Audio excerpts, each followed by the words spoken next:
Everyone, Steve here, and we are back for more Nikke. So, we're down to the last chapter for this update, but yeah, so I finished through Star Anise event, and this may contain a bit of spoilers, although one of them is really a no surprise. So I say no surprise because, well, the fans were pretty much right on that one, so yeah, I think I owe Current Mustang an apology because I thought that was him in Pretty Star and Star Anise's side story, that he was the one being a dick. No, it turns out that what Current Mustang happens to be Hanson. Although that's really not much of a shocker because, well, the intro to Pretty Star side story kind of gave that away, and then, well, at least a bit of hints of it. And of course, as we progress through, turns out the past Mustang happens to be his dad.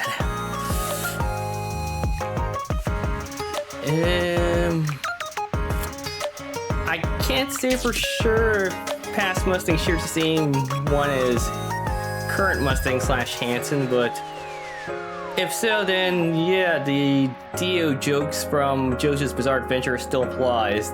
Though if not, yeah, I retract that joke. Although he does not have his Japanese voice actor credited as Old Mustang, but I'm not too sure it's him. And frankly, I could see, well, and I could see why Anise, well, where she is, well, in the past, where she is in the past few chapters up until, well, Mustang want her to get back to being an idol, so one of them, one of them happens to be her breaking point, which is Yo-Yo, which happens to be Anise's classmate, who is also the class president. And needless to say, are you kidding me? Are you kidding me? People and people think Lyron's still the worst. I mean, which, to be fair, I get it, but wow. All I have to say is that good riddance to Old Mustang and Yo-Yo right there. It's like, Jesus Christ. So, but yeah, so I didn't. Oh yeah, we reached the 380 for my Nikkes, and still trying to work my way to boost Anise up a bit, but we'll eventually get there. But we're gonna enough Moran just beat out Little Mermaid in combat power, which weird.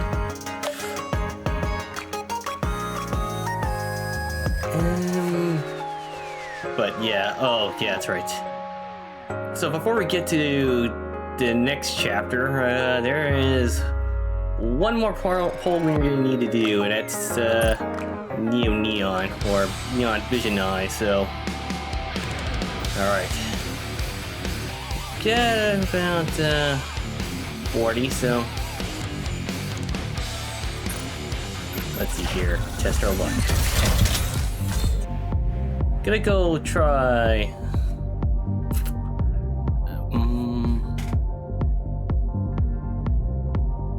Maybe use a 30. I mean, last time it took us only 20 tries with Anise, so let's see how well we fare with the Neon. Nope.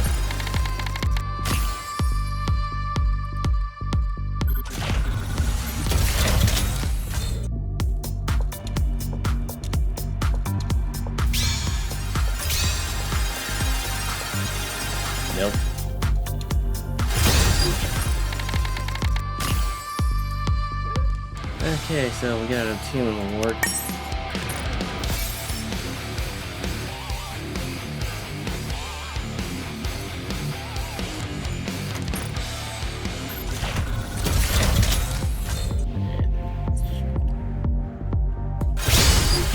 Yep. You want to get her? Only 4.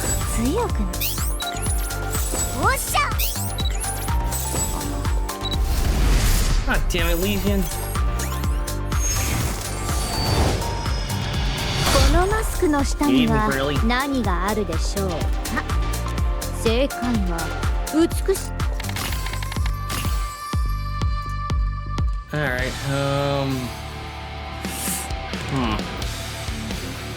Wow, okay. We're not so lucky if, Neon. Although, funny enough, in one of the Nikke's, wiki sites, yeah,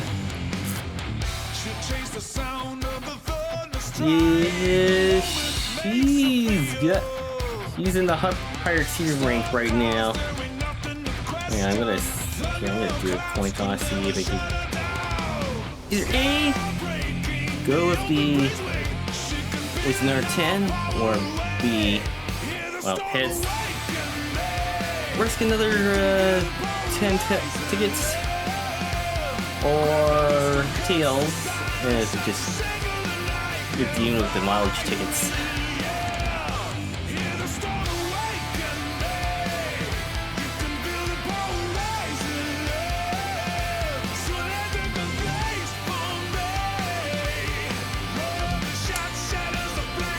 And coins is just use the tickets, alright. Or the mileage tickets. Alright. こんにちは。中央政府統合電子補給決済は電子領収書で問題ありません。ネオンネオン、火力に導かれここに降臨しました。Alright. I'll get through the message in just a moment. Let's see here. Where are you, Neon? Oh, actually.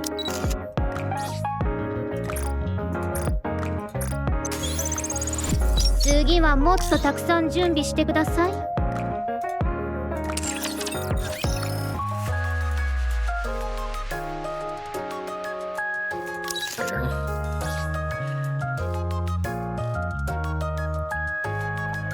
Yeah, I just find that weird that both Anise and Neon's whole respect farms are both electric.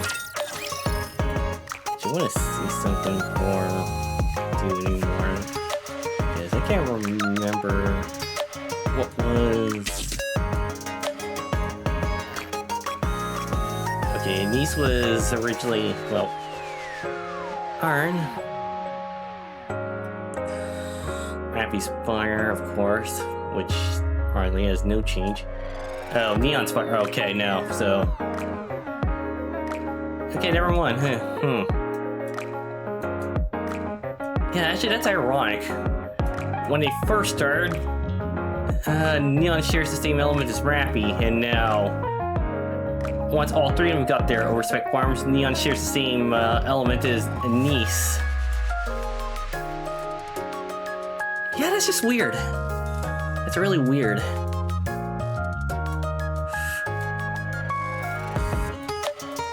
Oh yeah, on a side note with the Star Anise event, yeah, I'm gonna have to wait. I'm gonna have to wait a bit until hard one's unlocked and go through that and see what the final cutscene entails. Don't have to skip. No, yeah, I wanted it. Okay. All but defeat. All but defeat.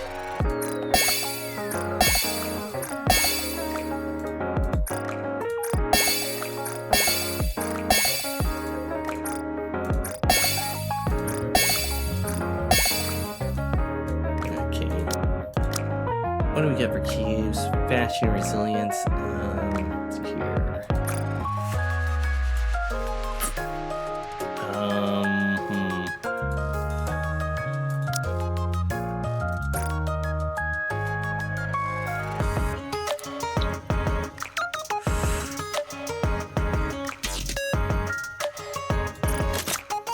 we're gonna have to replace Summer and Niece.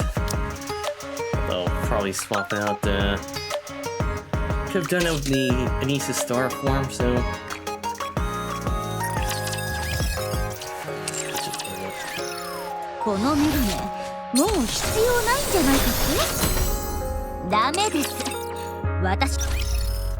Sorry I didn't get that finished, but let's see here.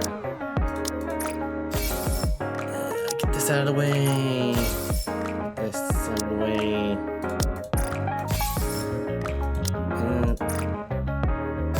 Yeah. This.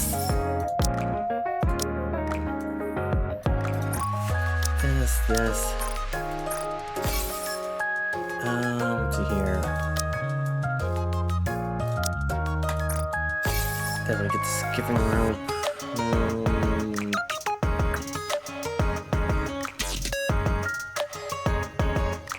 Oh damn, I changed it.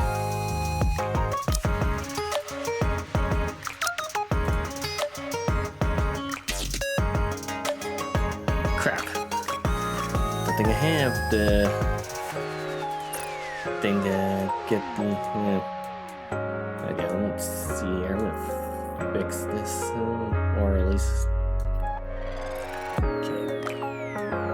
Where are you, Neon? Not this Neon.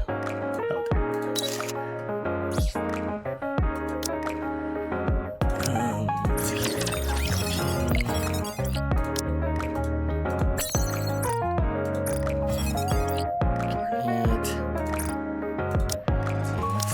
Oh, no. Okay, never mind. I didn't think I wanted to get the...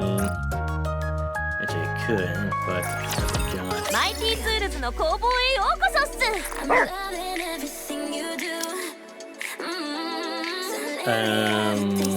Okay, yeah, no.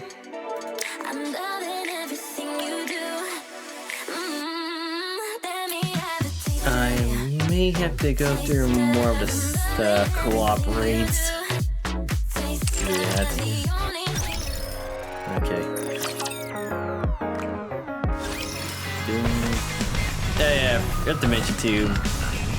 For those who are watching on Twitch or YouTube, I'm not able to bring this like kick and blaze, meaning because I can't exactly change the one setting, so. Yeah, I apologize for that, so... I'm not too sure if there's anything wrong with it, just let me know, so...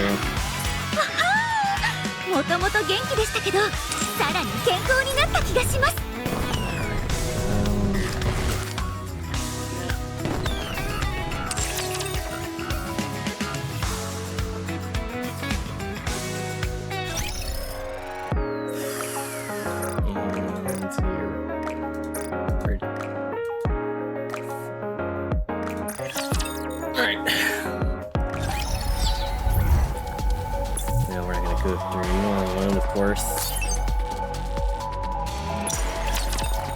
Only 10 stages to go through, and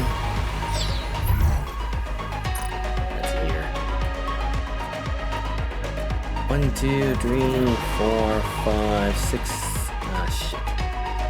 3, 6, 7, 8, 9, 10, and then 1, 2, 3, 4, 5, 6, 7, 8, 9, 10.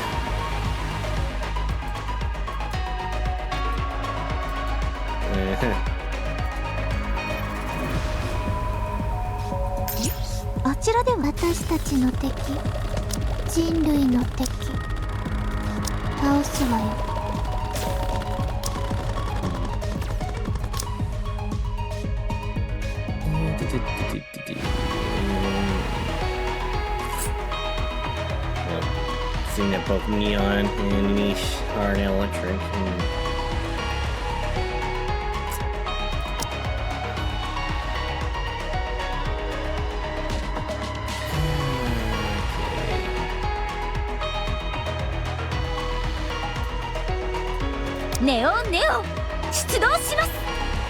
Alright, let's give Neon a test or two.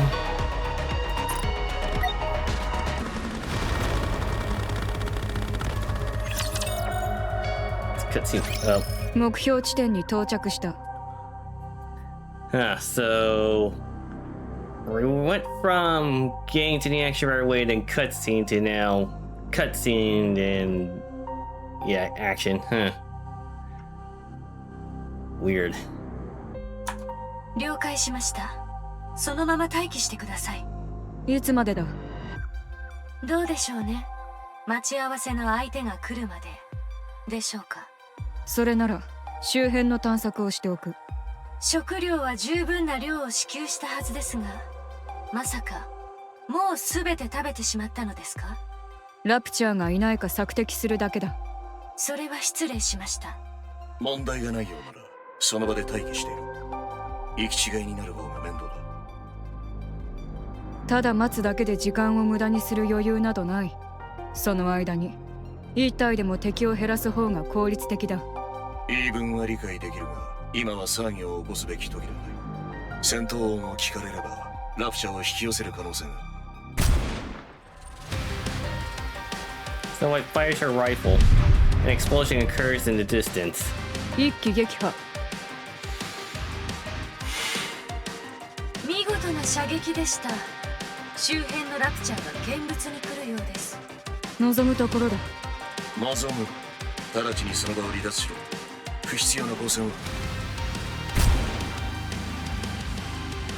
Snow White fires her rifle again. Another explosion occurs in the distance. A cloud of dust heads straight for her. 悪いが聞こえなかった。何か言っていたか？ I mean, technically saying, she didn't exactly join you guys, though. Although, on a side note, though, when I played Never This to Ever This, yeah, I just found out that one of the characters voiced by Haran. In both English and Japanese, no less, too. Daffodil. One of the characters you see early on in one of the characters you can get. So, So I guess this is where Haran reincarnated, or this is where Daffodil, or this is where she comes Haran. I don't know, different universe, obviously, but still. Anyways. セシル。はい。オペレーションデバイスでのバックアップは中止だ。今後はメッセージで連絡。なぜでしょう。私が冷静でいられなくなる。我慢してください。そうだ、我慢しろ。忍耐力は何かと役に立つからな。それがこちらのセリフだ。ラプチャーがさらに接近。数はヨハ、これを。なんここです。接近中のラプチャーを見てください。どうした？私にも見せてくれ。お前は直接見ればいい。そうする。Snow White looks at the raptors swarming in. They're no different from the raptors she's always encountered. Assuming Johan and Cecil are just overreacting, Snow White takes aim. She waits until the raptors are within maximum effective range. As the lead raptors comes into range, Snow White pulls the trigger. Boom. No, she was about to pull the trigger when the frontline raptors explode into smithereens. なんだ？私は攻撃していない。後方からの射撃です。後方から？ラプチャーの群れ同士の後ろ側から攻撃されたということです。なぜだ？わかりません。仲間割れでしょうか。ラプチャーにそんな知性はない。戦闘集団の壊滅を後方の敵が接近している。得体の知れない間慎重に交戦を。Snow White fires her rifle yet again. Yet another explosion erupts in the distance. 未知の敵なら先手を撃つに限る。そうだ。交戦を開始しろ。エンカウンター。Yep, encounter, let's go.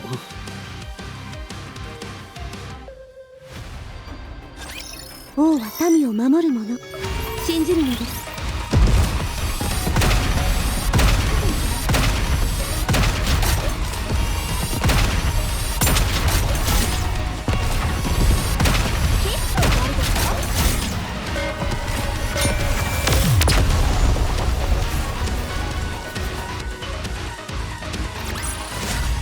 民が望む勝利をもたらす。それが王の責務ですよ。One shot, but 火力の道へ。ほらほら、順番に並んで。alright, time to switch back.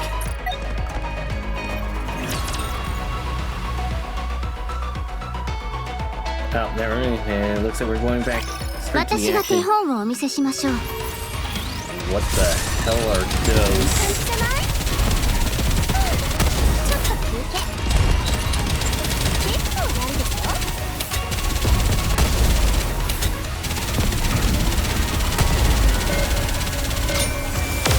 There we go.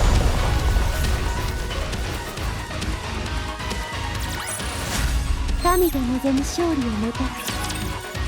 それが王の責務。状況終了。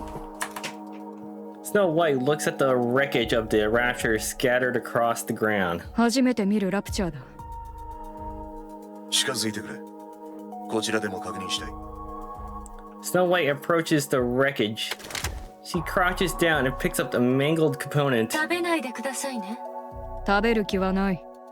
色から違うな。目立つ色だ。今までのラプチャーは無彩色だった。こいつらは違う。材質の感触に違いはあるか？違うな。ただ硬いだけじゃない。弾力がある。4時の方向の黄色い部品を手で確かめてくれ。 Snow White grabs the part. 大きさこそ当然違いますが、これは。ああ、指だろ。生えている位置は妙だが、形状をからして指に違いない。それ以外に肋骨、歯、足のような部分もある。スノーホワイト、自分の腕を触ってみろ。特に痛みはないが。感触を比較してくれということだ。違いはあるか？ Snow White rubs her arm, then touches the rapture's component again. どうだ？同じだ。コアを確認して。見当たらないな。それらしい位置には黒い液体が飛び散っているだけだ。油ではないな。油より重くて粘度が高い。コアが存在しない。だとすれば動力はどこから？黒い液体のサンプルを持ち帰ってくれ。エレンで成分を分析する。Huh. So there's raptors that function without a core. Huh. Okay, I think things are getting interesting right there. わかった。確保しておく。ナユタの反応を確認。うん。来たようだな。It appears writing a mantra. She looks around, frowning. これは何の騒ぎでしょう。遅いぞ。もっと迅速に行動しろ。この近くで合流する約束だったはずです。待ちきれなくて戦闘を始めたのですか？ You're not exactly the most fastest of the bunch, Nayuta. You're like the opposite of Speedy Gonzalez and Sonic the Hedgehog and some of the other Speedy characters. ここで騒ぎを起こすことに利はないと思いますが。ラプチャーの方から誘ってきた。Nayuta stares at the rapture wreckage. これは一体。Oh, wow. Short but straight to the point cutscene there. 火力の道へ。警戒態勢に移行します。Straight to the action. この辺りが良さそうですね。目立たずに様子を伺えます。3人、どういうことだ？他に場所などいくらでもあるだろう。なぜ軌道エレベーター間近を選んだ？あの周辺は最高レベルの危険地帯だ。多少の距離があるとはいえ、そこも安心できるような場所ではない。それは私も承知しております。あまり責めないでいただきたいですね。私が何の理由もなくここへお呼び立てしたとお考えですか？聞いてやろう。クイーン戦の後、私は残った分身を使って気になる地点を偵察させました。分身残っていたのか？そうですね。偵察に使える程度だけですが。Just how many clones do you have, Nayuta? That's what I want to know. そう。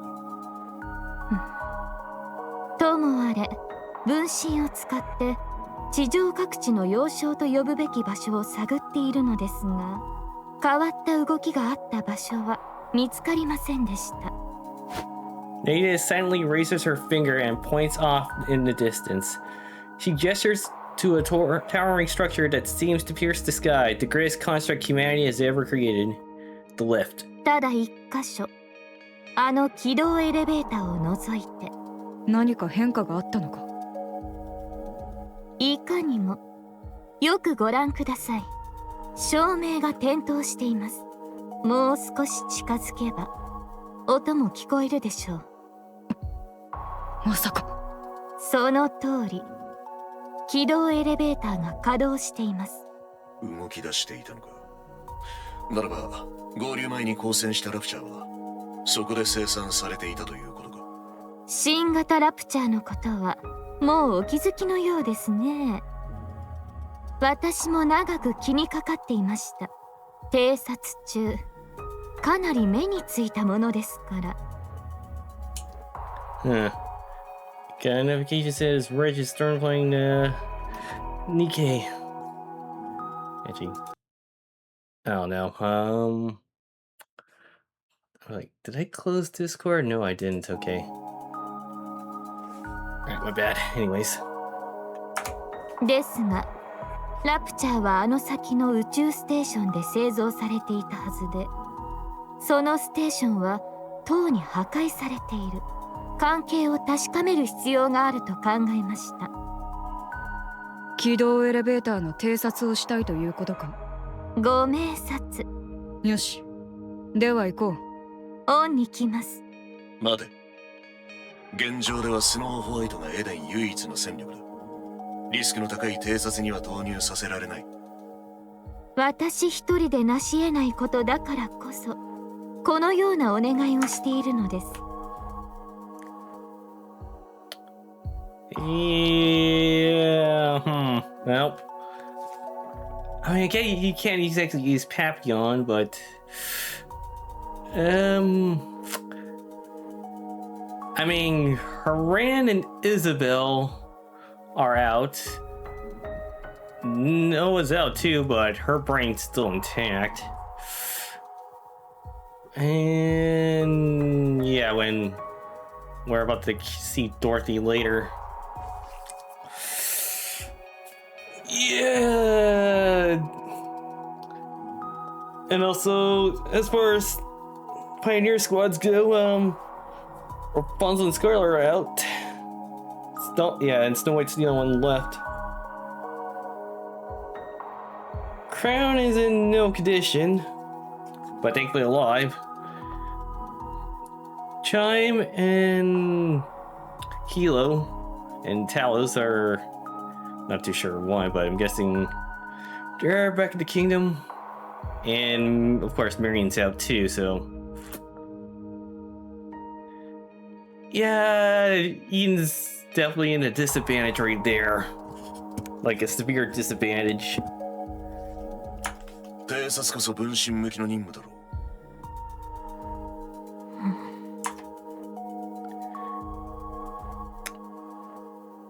She got plenty of clowns, but we already know that Nayuta is not exactly much of a fighter.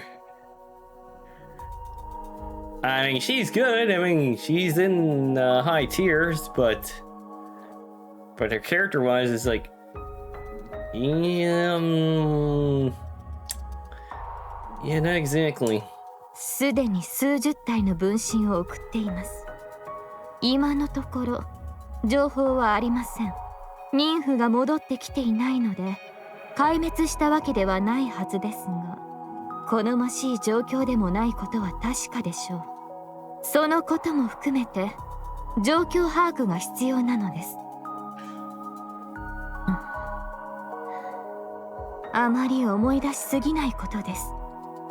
イザベルはもうおりません。分かっている。細心の注意を払って偵察に当たる。危険を感知次第直ちに撤退しろ。一切承知。肝に銘じておきましょう。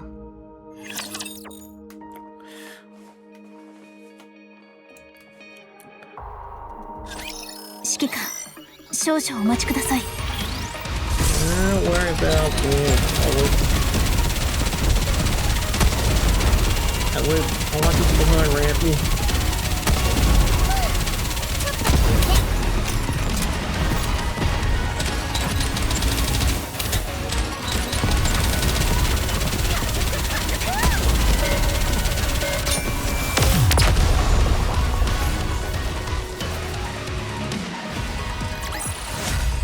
民が望む勝利をもたらす。それが王の責務ですよ。火力の道へ。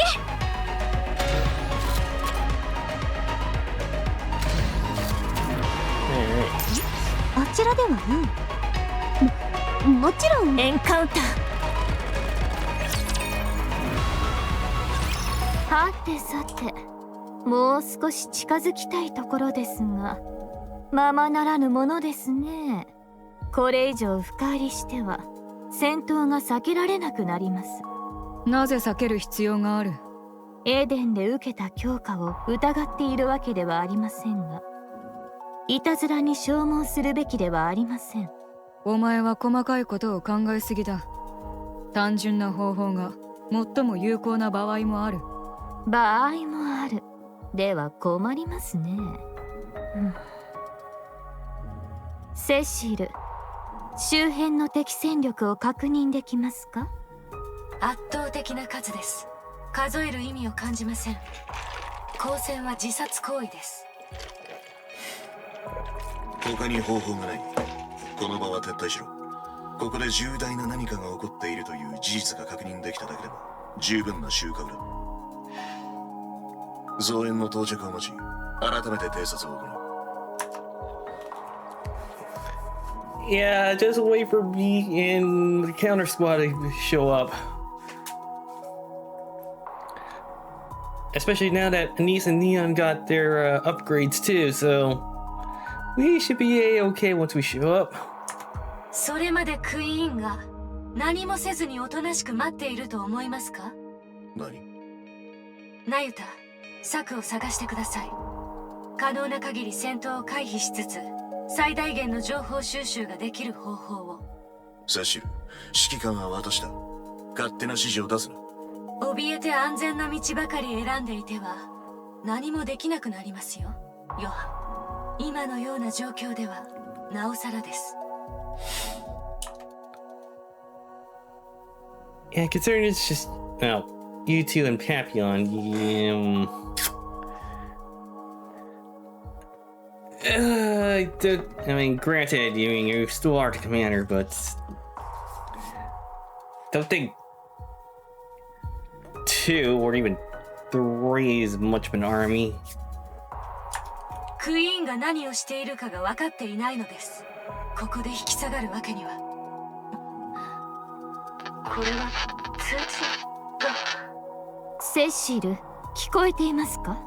エブラリュチ、濃度低い、2人。よく聞いて。そちら突き止め帰還。そちらの状況を突き止めて帰還してください。聞こえますか？ Blanco static. 通信が完全に切れたな。装置は問題ない。エブラ粒子の濃度でもなさそうだ。妙なことが起きたものですね。エーデンの通信に障害など。 I mean, considering what Libby did, well, pretty much aspired to beam at the queen to drag her down and wreck Eden. Yeah, are you really that surprised there? それにしても何でもいいから突き止めて帰れとは随分と厳しいお言葉ですね。行くぞ。手薄そうな場所を探す。動かなければ得られるものもないからな。わかりました。後に続きます。あらあら、追い詰められると知能が低下するというのは事実だったようですね。軽々しく近づくのはやめるべきです。死んでしまいますよ。 Yeah, gee, I'm not exactly too thrilled seeing you. Granted, it's not red shoes, but still. It's, the mirror that's taking the appearance of red shoes. 出ましたか、ミラ。また会ったわね。それにお付きの方も。誰だ？スノーホワイト、ゴッテス部隊の末っ子、フェアリーテールモデルナンバー4、地平線の白き死神。ここでお会いできるなんて光栄ですね。誰だ？はじめまして。私はミラー。ナユタとは古くからのお友達です。ナユタに友達などいるはずがない。何者だ？あら、よくわかっていますね。Snow White reaches out towards the mirror. Her hand passes straight through her. The point of contact crackles with static. 立体映像か。え？通信妨害しているのも貴様だな。はい、その通りです。見られるといいことがありませんから。Ah, figures you would do something like that. お前は何だ？言った通り、ナユタのお友達です。今はそうですね。ラプチャーの味方のふりをしてスパイ活動中というところでしょうか。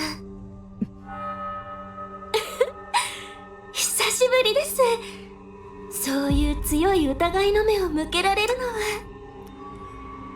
I mean, can you really blame her? You're playing on both sides at the moment, being a double agent. ナユタも何か言ってあげてください。このままでは疑われるだけで終わってしまいそうです。せっかく美味しい情報を用意したのに。白雪、ミラーの言っていることは間違いありません。ミラーと私は協力してラプチャー側の情報を探っているのです。お分かりいただけましたか？いいだろう。信じる。ありがとうございます。ここから先は案内をお任せいただけますか？お伝えすることがたくさんありますから。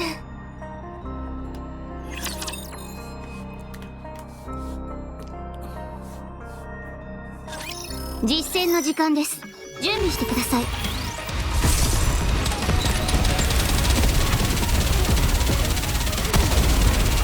Think of it too, I noticed something too. The Raptors icons are black. 迅速に。 Like, yeah. I mean, normally it's like white, but now it's like in the 火 opposite 力の color. ご加護のおかげです。 Huh, weird.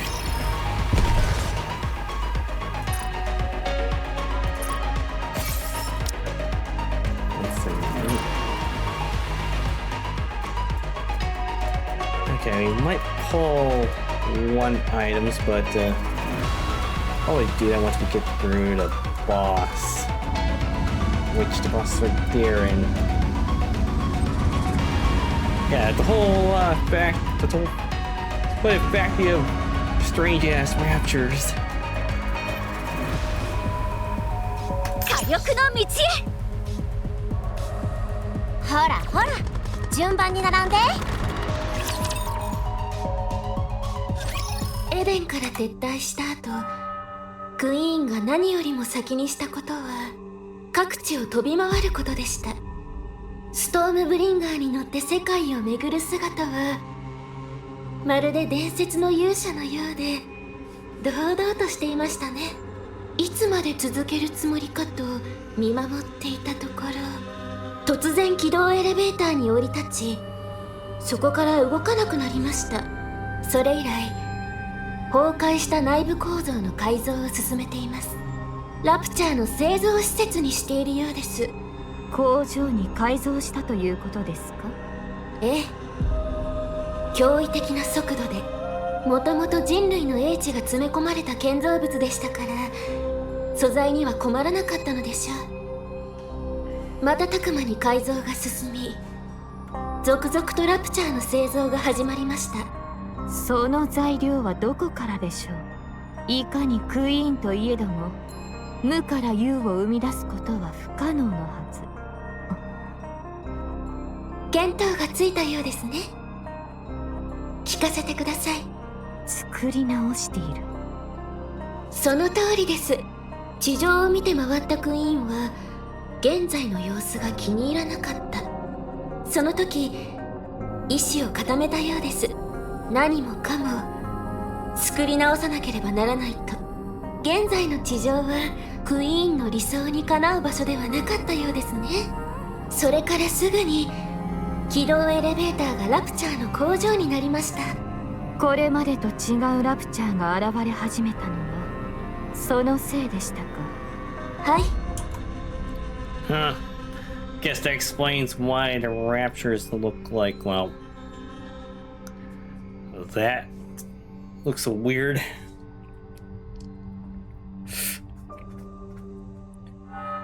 Actually, come to think of it too, now I realize something. The current raptor we just bought look more whitish and it has black icon indicators, while the raptors are like the old raptors are like black with white icons. I'm starting to have some whatchamacallit, Kingdom Hearts vibes going on with the Heartless and Nobodies. Yeah, that's just weird. You know, just a meditate, you know.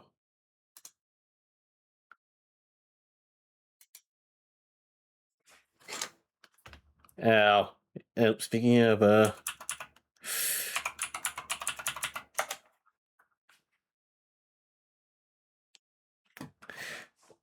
one online friend just got through the event.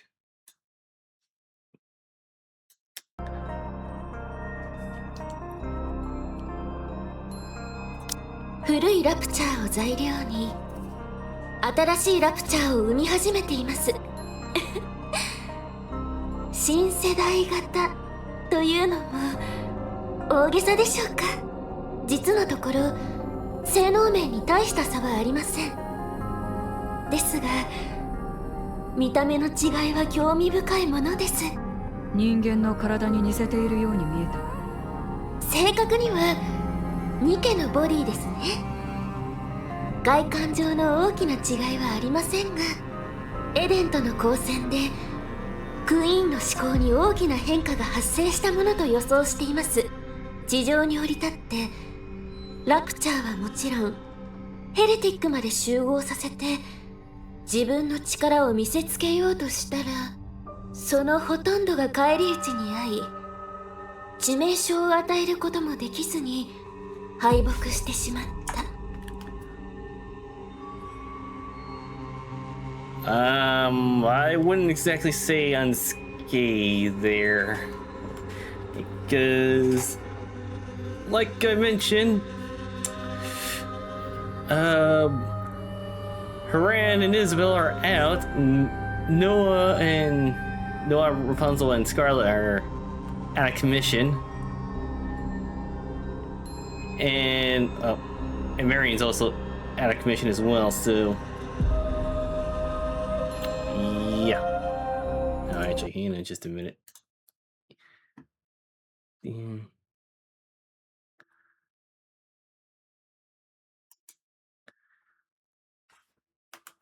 Oh, right.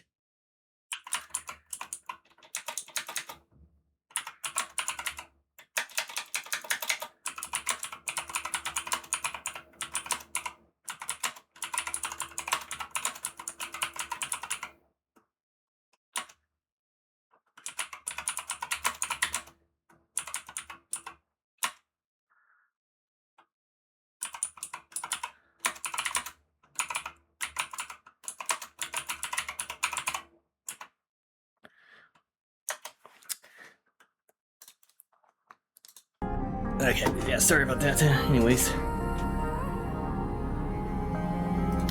結果的には最強のニケ、リリー・バイスのボディを戦利品として持ち帰っていますが、クイーンとしては満足のいく戦果ではなかったはずです。そのような惨敗を喫したのは今のラプチャーが弱いから。世代交代が必要だと考えるのは当然の帰結です。そうでなければ新世代型がニケを模倣している説明がつきません。I mean, I gotta imagine that if the last ones weren't that sufficient, yeah. Drastic upgrades and such to fight, well, pretty much those against the Raptures is, yeah. I mean, both sides need to upgrade their shit and to fight one another. I mean, I wouldn't imagine why they wouldn't.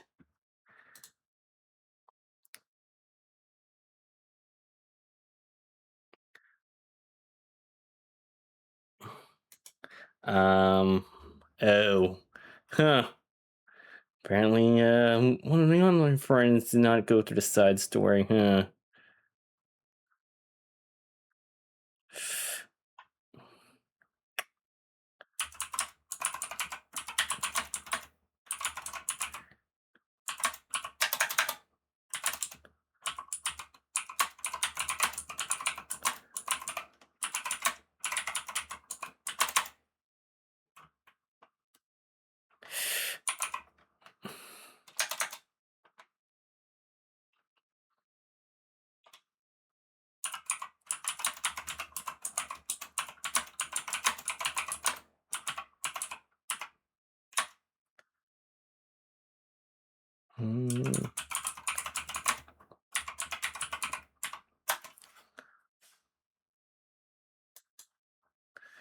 Yeah.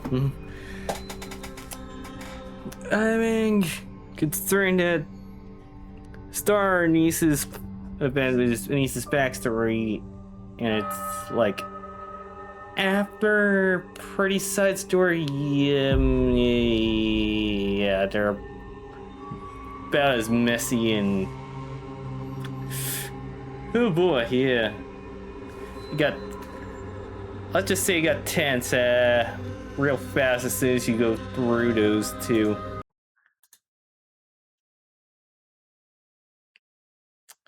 Yep.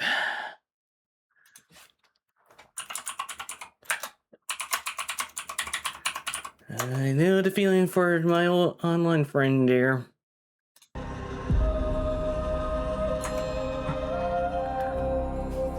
気に入らないの。新世代型にはコアが見当たりませんでした。動力はどこから？ダークマターです。暗黒物質。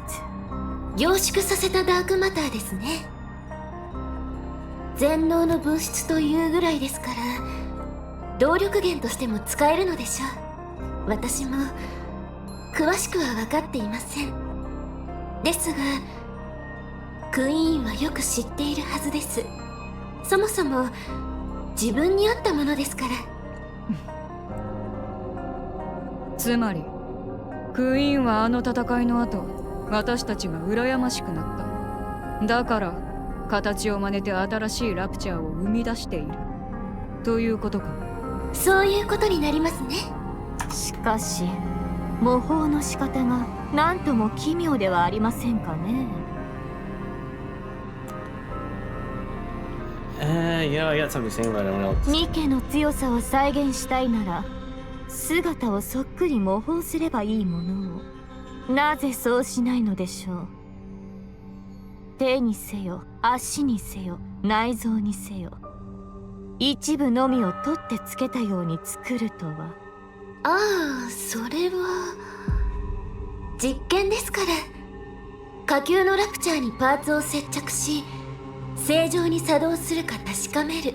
そのパーツにどれほどの可能性があるのかを確かめているようです。となるとクイーンの最終的な目的は。そうですね、新世代型のヘレティック、クイーンの精鋭という面目がエデンとの戦いですっかり潰れてしまいましたからね。今のクイーンにふさわしい本物の精鋭を作り出したいのでしょう。アルトルイヤか。なぜその名を？会ったことがある。交戦して巨大化形態も見た。あらあら、ずいぶんやんちゃですね。ラプンツェルとノアを真似ていた。Yeah, considering where the parts are from, that's not really surprising. And yeah, I think we're gonna counter the other one, which, well, the boss solo raid is out currently with the upcoming boss we're about to face soon. お分かりのようですね。おそらくエデンとの戦いでよほどクイーンの印象に残ったのでしょう。明らかに彼女たちを参考にしています。現在完成しているものは2体、もう1体が製造中です。So there's Alturia, and one of them we're about to face, and the other is yet to be revealed. お前は何でも知っているな。何者だ？何が目的だ？私は新たなクイーンを望んでいます。なぜだ？ Mira looks at the lift. 今のクイーンが気に入らないからです。Yeah, you speak for all of us. Thank you, lady. Especially that the current queen's in Lilyweiss' body too, which is not helping the current queen's state. 信用ならないな。Yeah, point goes to Gokai Yellow. I mean, Snow White. I know it's Mao, voicing Snow White, so. とても大事な秘密を教えたのに傷ついてしまいますね。I mean, again, can you really blame her? あなたも私を信用するべきです。Yeah, I don't know, we should.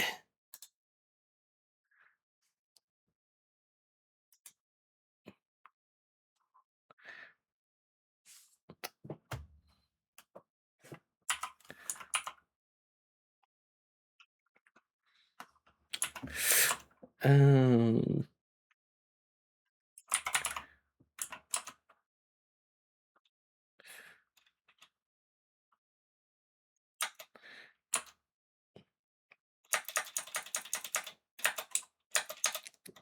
God damn it, it's lagging.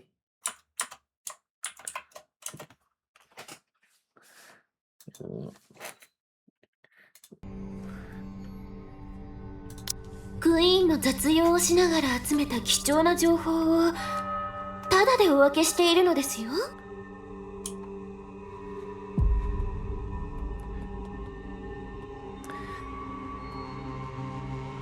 And how would we know if you're not planning to betray us? That's another thing too. ああ、そこも引っかかる。Huh? Well, that's kind of similar to what I just said earlier, but yeah. クイーンとお前はどういう関係だ？なぜここまでの情報を握っている？私は軌道エレベーターの改造にも新世代ラプチャーとヘレティックの設計開発にも全てに関わっています。なんだと？そんなに怖い目で睨まないでください。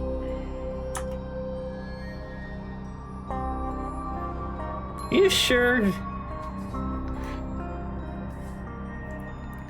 Because that quote right there is kind of suspicious there. Or I'm sorry, sus. 私がクイーンに疑われれば反撃の機会は永遠に失われます。あなたたちに他の情報源はないでしょうから。Okay, yeah, fair enough. 私は知っていることをすべてあなたたちにお教えします。あなた方はその情報を利用しクイーンを倒せばいいだけです。Yeah, well, I'll have to wonder what if the queen catches on and, well, she offs you. お前の言っていることが事実であればな。選択の余地があるとでも？信じるか信じないかはお好きなように。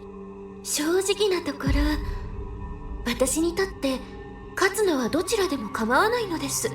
私は勝つ方につくだけのことですから。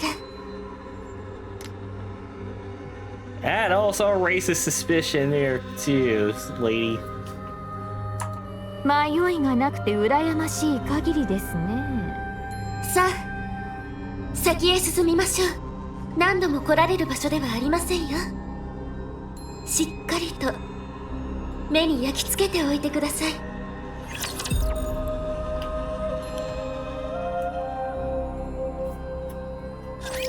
誰から相手しようかしら。もう少しです。敵無力化。ターゲット沈黙。次の目標を確認。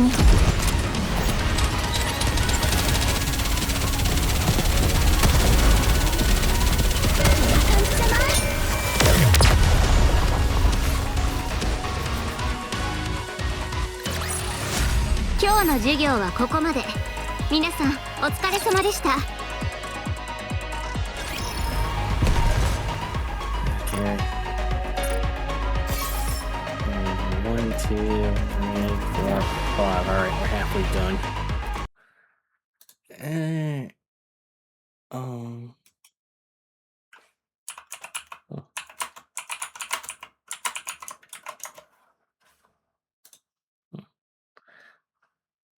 Yeah, apparently a friend of mine was playing Wuthering Waves. That's something showing on Pickles' Discord server. 綺麗な雲ね。ついに私の火力を試す時が来ましたね。The White and Nayuta follow along the path Mira leads them down. They get into a few skirmishes with raptors, but they're so small scale. Commotion is not big enough to draw in additional raptors. Rose shares a brief exchange with Mira, who nods at her words. Then Rose slows her pace and pulls a step behind Snow White. ちょっといい？やっぱりダメ？似ているの。グレンと。当たり前ね。同じ部隊だったんだから。近接戦闘用の量産型部隊だったか。よく知ってたわね。昔のことを覚えてるの？私にとっては最近のことだ。グレンはまだ生きている。脳だけだがな。今のエデンにはニケの製造技術がない。それさえ手に入れば復活できるらしい。気づいてたのね。ああ、グレンがよく話していた。何のために帰ってきた？私だってこうなりたかったわけじゃないの。ミラーが勝手にやったこと。なんだっけ、何でも切れる人が欲しかったとか。分かってると思うけど、今はミラーの付き人みたいな感じ。何のために生き続けている？ずいぶんきつい言い方ね。お前はグレンに呪いをかけて死んだ。お前の思い通りになった。なら何の未練がある？呪い？そうだ、呪いだ。グレンはずっと強くなることに縛られていた。姉さんみたいに姉さんだったら。聞かれていないと思っていたようだが、いつもつぶやいていた。お前という呪縛はグレンに前へ進む力を与えた。結果的には生き延びるための役に立った。だがそれが姉のするべきことだったとは思わない。その通りね。だから生きてるの。本当はどうせミラーに許されなきゃ死ねないし、気まぐれでいつ消されるかもわからないけど、とりあえず従って生き続けようと思ってるのは、レンには一度もいいものをあげられなかった気がしたから。レンのためなんて言いながら部隊の仲間を手にかけた上に姉殺しをさせちゃったから、ほんとダメな姉だったと思ってる。だから何かしてあげたいと思ってるの。生きてれば何かしてあげられる機会が来ることもあるんじゃないかと思って。Oh, you will. Eventually. Once we get these spare Nikke parts and get them up and running. まあ簡単にはいきそうにないわね。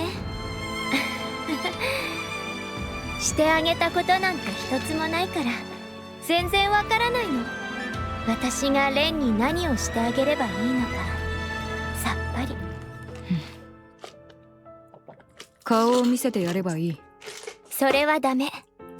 今の私がレンの前に出てったところで何も助けてあげられないから、とりあえず今は振り回されながら生き続けて、チャンスが来たらレンにできることをしてあげて、あとは静かに消えるつもり。レンは今の私の状態を知ったらきっと助けようとするでしょ。でも私はもう折れた刃なの。掴もうとする人を傷つけるだけだからね。分かった。グレンには言わない。Huh. Okay, that's an interesting predicament, dear. 安心したわ。そうだ、せっかく会えたんだからレンの話聞かせて。どういうきっかけで最強のゴッテス部隊に入ったのかとか、それからどんな活躍をしたかとか。いいだろう。だが長い話になる。じゃあレンが主役のとこだけでいいわ。長話って嫌いなの。 Snow White and Rose's voice echoes around them, and Nayuta, as Nikke and Mira walk on 仲良 listening. くなったようですね。私たちをどこまで連れて行くおつもりですか？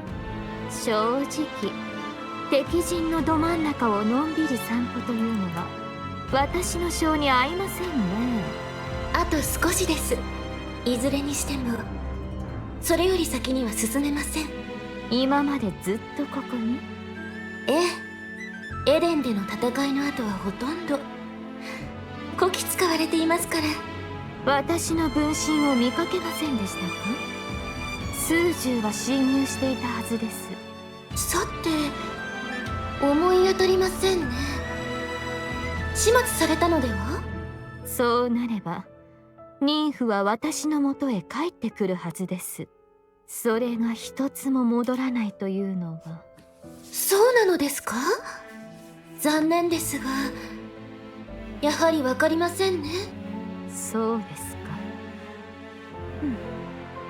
あれは健在で？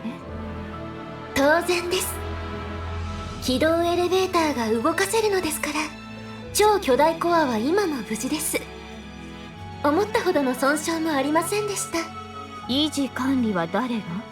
特に誰も。自動化されていますから。あなたの仕事だったのでは？アークと軌道エレベーターに配置された双子の子は、どちらか一方が崩壊した瞬間、もう一方も崩壊する。距離が近すぎても共鳴して同時に消滅する。とても手の込んだ設計です。そうなっていたことには何か理由があったのでしょう。私たちはその意味さえ理解せぬまま、軽率に未知の力を振り回しでしょう。あらかじめ忠告しておきますが、共倒れはもうできません。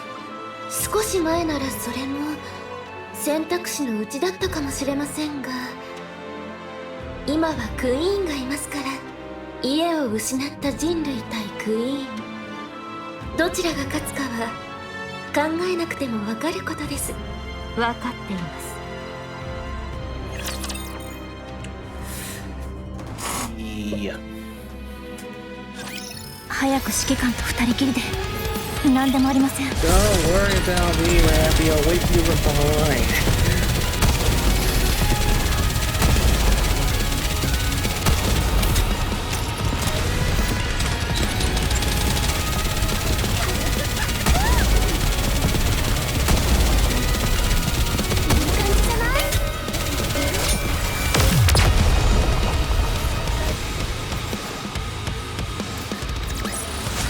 今日の授業はここまで。皆さんお疲れ様でした。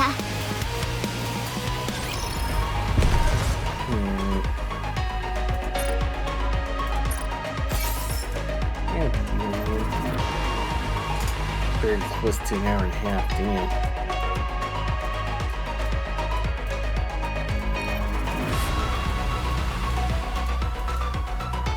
And we got about 10 additional cutscenes left too. Oof. 火力の道へ。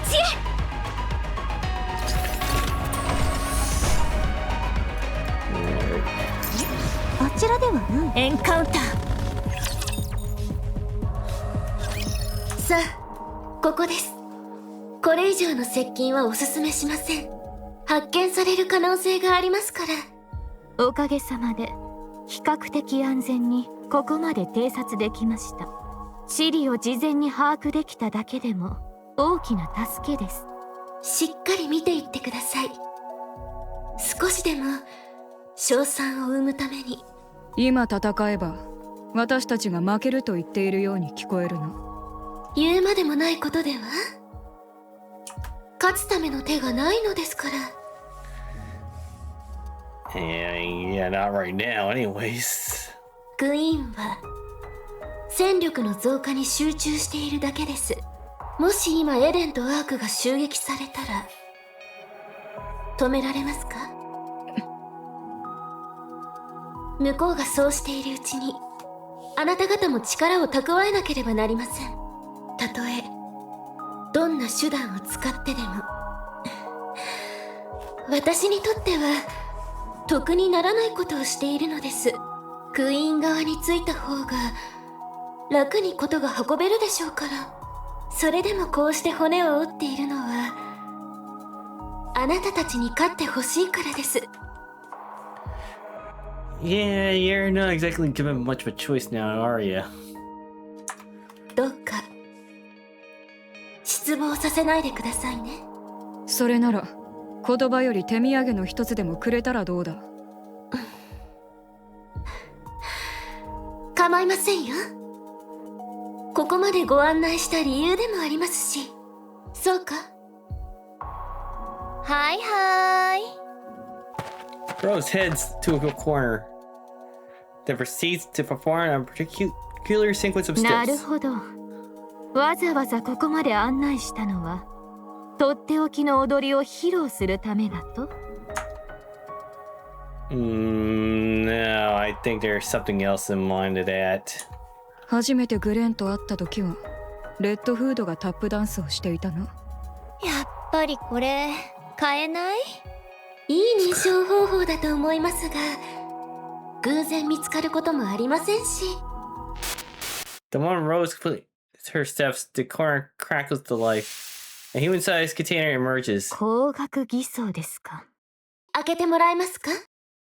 もう用心棒っていうよりただの雑用係ね。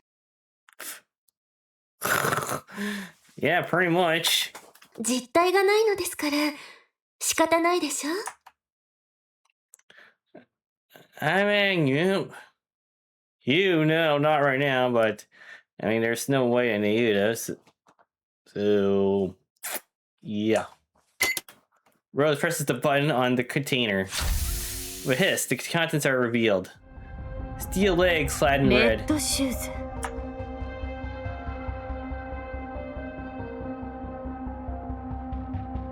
What? Hang on a minute.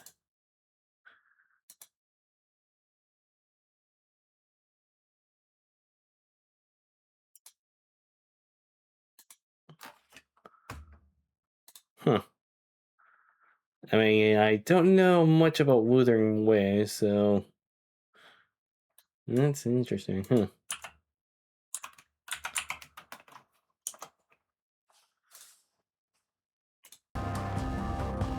Yeah, red shoes. What the hell? What the hell is going on? 私が保管していたものです。何かに使えないかと試してはみたのですが、ラプチャーとは技術的に相性が悪かったようです。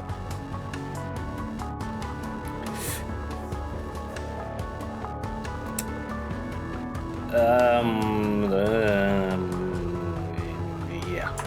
持って行ってください。何かの役には立つはずです。ええ、大きな助けになりそうですね。でしょ？それともう一点。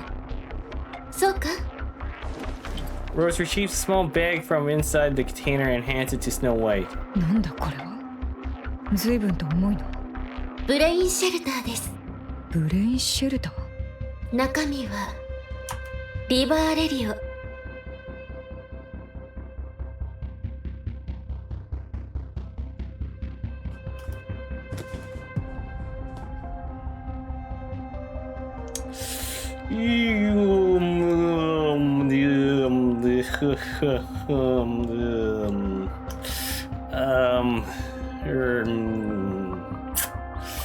Yeah.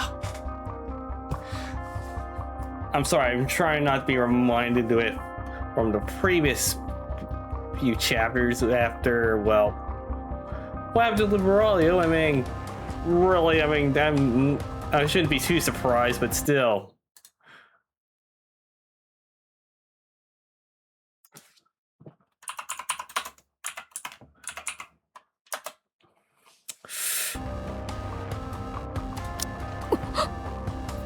なんと。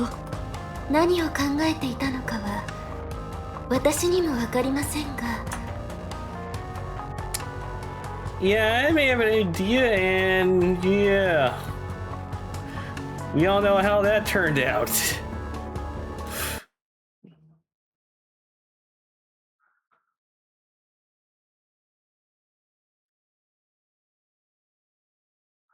Yeah, sorry, I'm trying to see.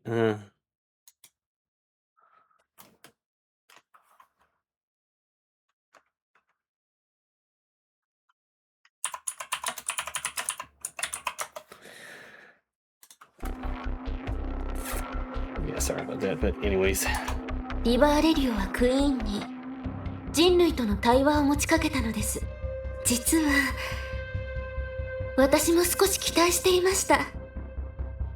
2番目の娘とも言える存在の言葉ならわずかでも考えが揺さぶれるのではないかと。ですがクイーンは本当の怪物だったようです。Yeah, no fucking shit. I mean, again, in the past previous few chapters, like, I'm sorry, but what bitch does this to their own offspring? Like, seriously. I know there's a few fans that are suffering through PTSD for that, but yeah.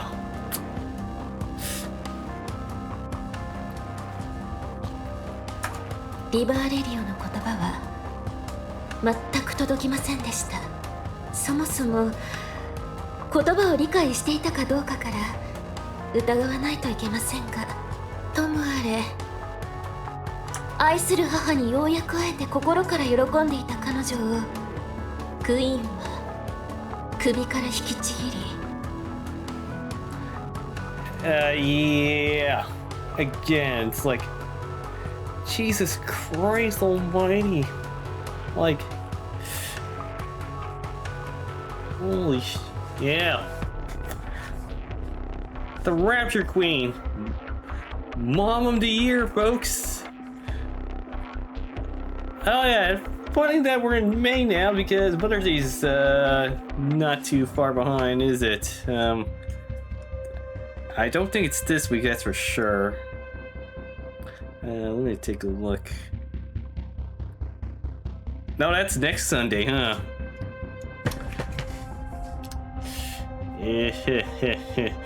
Oh man. Oof.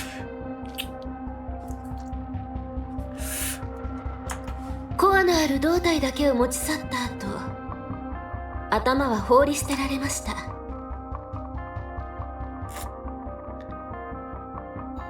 Yeah.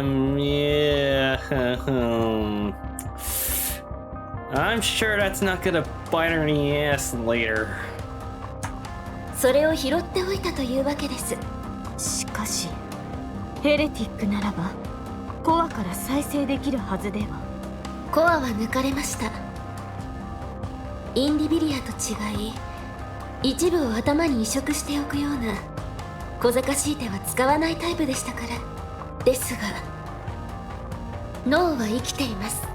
人間もどきにはできるでしょう。ただしそれもエデンに製造技術があればの話ですが。 So, well, aside from the fact Liberalio's got her costume gotcha up and running, who I believe is the runner-up of the poll, weirdly enough.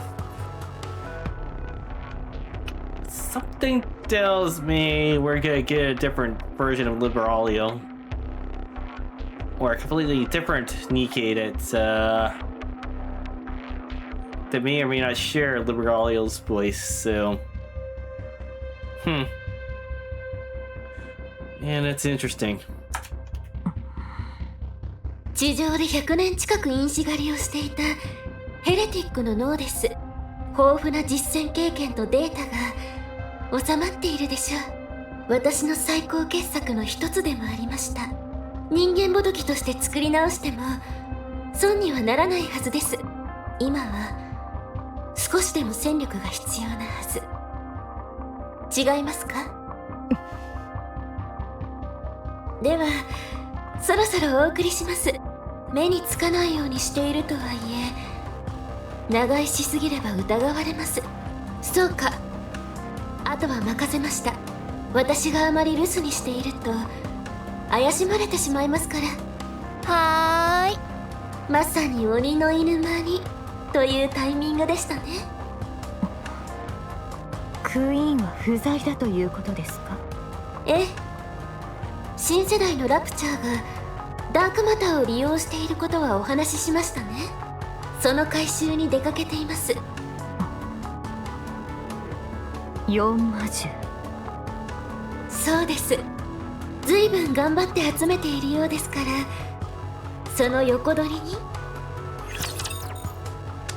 Yeah, great. They want to steal their power source now. 教えた通りにしてみてください。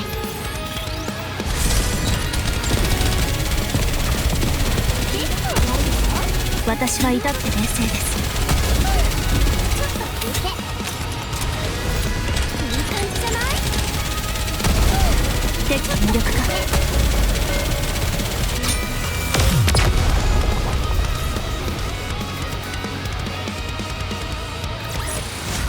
神が望む勝利をもたらす。それが王の責務ですよ。ついてきてください。Alright, just 3 more and then we gotta go through a bunch of cutscenes. 火力の道へ。ほらほら、順番に並んで。準備できてる？ああ、特に準備するようなもんもないしな。Yeah, it's been a while since we haven't seen the Four Beast. Oh, thank God they're on our side.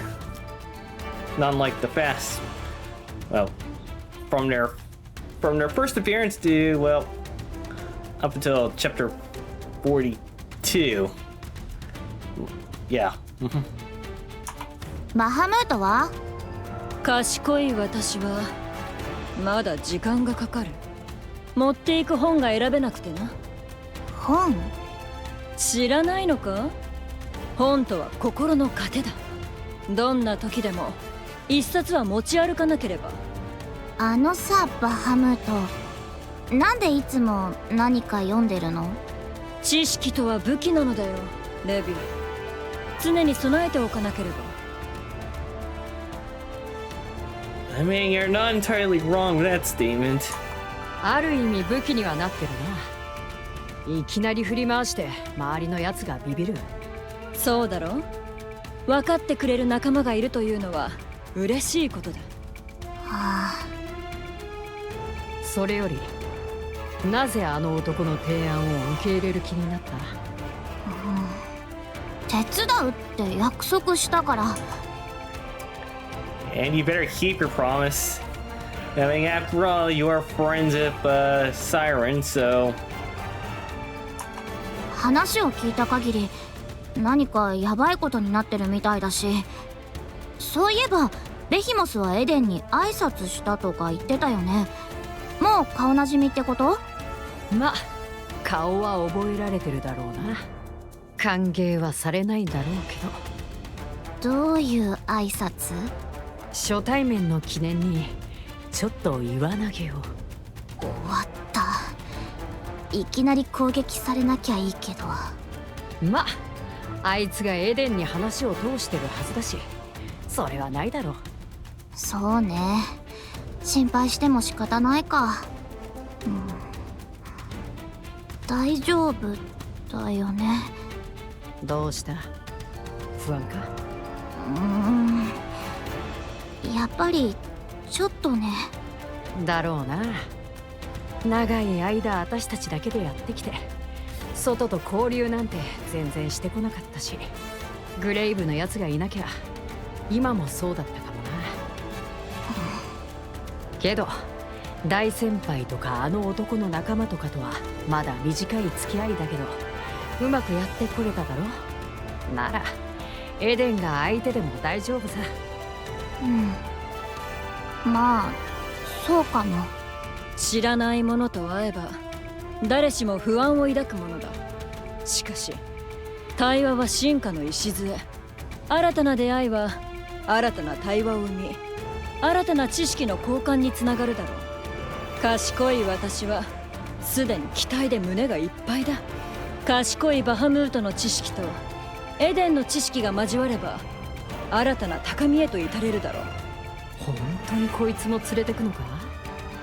話がややこしくなるかもしれねえぞ。置いてくわけにもいかないでしょ。それよりあと2人は何してるの？そういや、やけに遅いな。Yeah, come to think of it, where is Pikachu and only one, or Mini Rappy, I should say.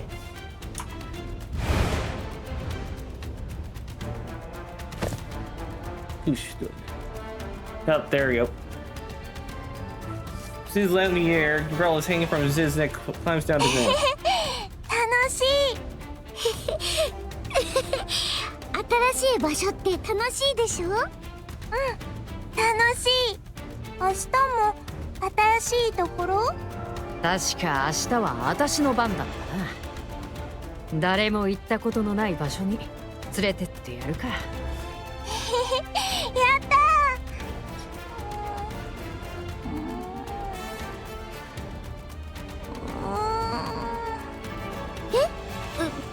どうしたの？賢いバハムートが教えてやろう。この子には今睡眠が必要だ。抱っこ。あ、おいで。Ziz wraps her arms around the girl.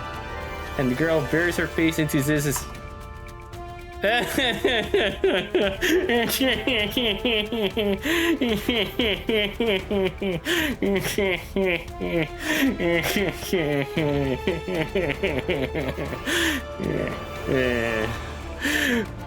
sorry, it's just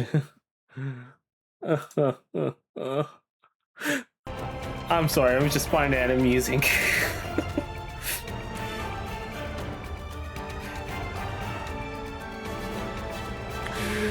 Okay, anyways. ふわふわ気持ちい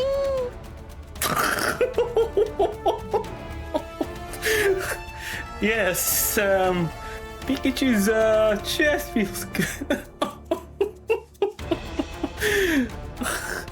I know I called Ziz Pikachu, but well, Ziz is voiced by Pikachu in the Japanese version, so yeah.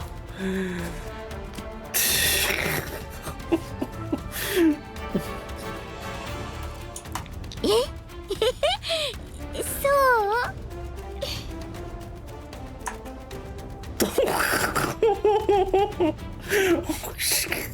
She feels. Oh my god. Her reaction. どうしようなんか涙が出そうどうしてよわかんないけどあんた準備はできてんの準備って何の今日出発するって言ったでしょあエデンに行くんだっけすっかり忘れてた Come on, Pikachu, how'd you forget? 早く準備して私が抱っこしておいてあげるからあうんほらおいで Leviathan reaches out towards the girl nestled in Ziz's arms. She stares silently in Leviathan. Her gaze travels down towards Leviathan's chest. 硬いからや Oof! Oof! Oof!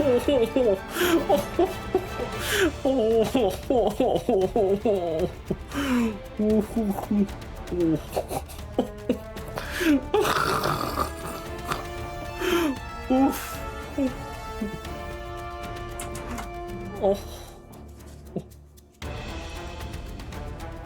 Ooh. I mean, well, what do you? I mean, no, I'll just let that speak for itself.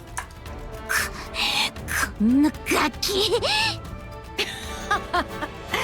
ほらほらこっちだ私が抱っこしてやるよ The girl settles into Behemoth's arms and tucks her head into nuzzles against hers.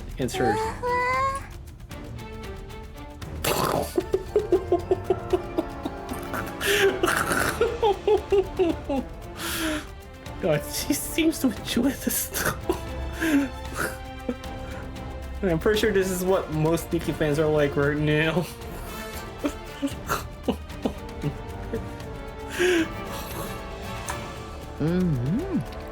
ふわふわで気持ちいいな The girl turns her head and looks at Leviathan. カチカチ Oof. Oh, jeez. Oh, man. Oh. なんなの本当 Yep, and looks like Red just raided. Oh, right. Hey, Reg. Soup raid. Yep, soup raid. Oh, you're just in time, too. We're up until this point. It's done, but soup raid. Yep, soup raid. Oh, man. Yep, you guys are just in time because we're at the point where only one's been stuck into, well, Ziz and Leviathan, well, not Leviathan's, Behemoth's chest. But yeah, anyways, swing around. Oh yeah, sure you will. レビ何 Bahama looks at Leviathan, then nods silently. わかるみたいな顔するんじゃない。ああ、イライラする。 Hard, no like. Yep, hard, no like. Oh, poor Leviathan's just getting destroyed. Oh, man. レビー、もう今度は何？ Poor Levy's getting murdered by words. Yep. He is indeed getting murdered by words, alright. 準備できたんだけど。行きましょう。女王様、もう寝ちまってるぞ。起こさないように行きましょう。もし起きたら交代で巨大化して乗せてあげるしかないわね。そうしないと大騒ぎするし。うん、わかった。なんかそれって交代で運転しながら旅行するみたいで楽しそう。家族旅行ってやつだな。そうね。 The poor beast walked on. The Leviathan glances. The White Ark wants a ritual space built for the creation of the Queen, a place that has since become their home. It was wrecked by Liberalia, but even the process of restoring was enjoyable. For some reason, the Leviathan feels the twinge of また regret. 帰ってくればいい。私たちの家なんだからさ。うん、そうだね。 The poor beasts continue onward. After walking for a long time, they stop.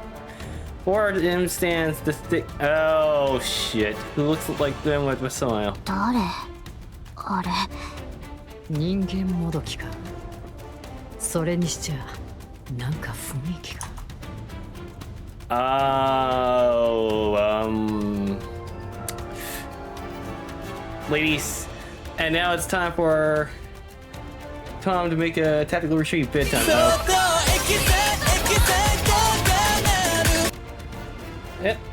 Thanks. It's Tom Butt on Twitch. Thanks for the follow.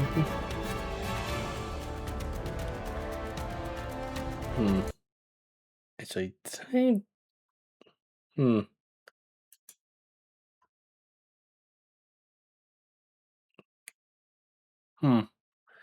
Could have sworn I heard 2 alarms and we were okay. The thing closes the distance in an instant. Her gaze locked onto the girl in Behemoth's arms. Behemoth reflectively turns and shields the girl.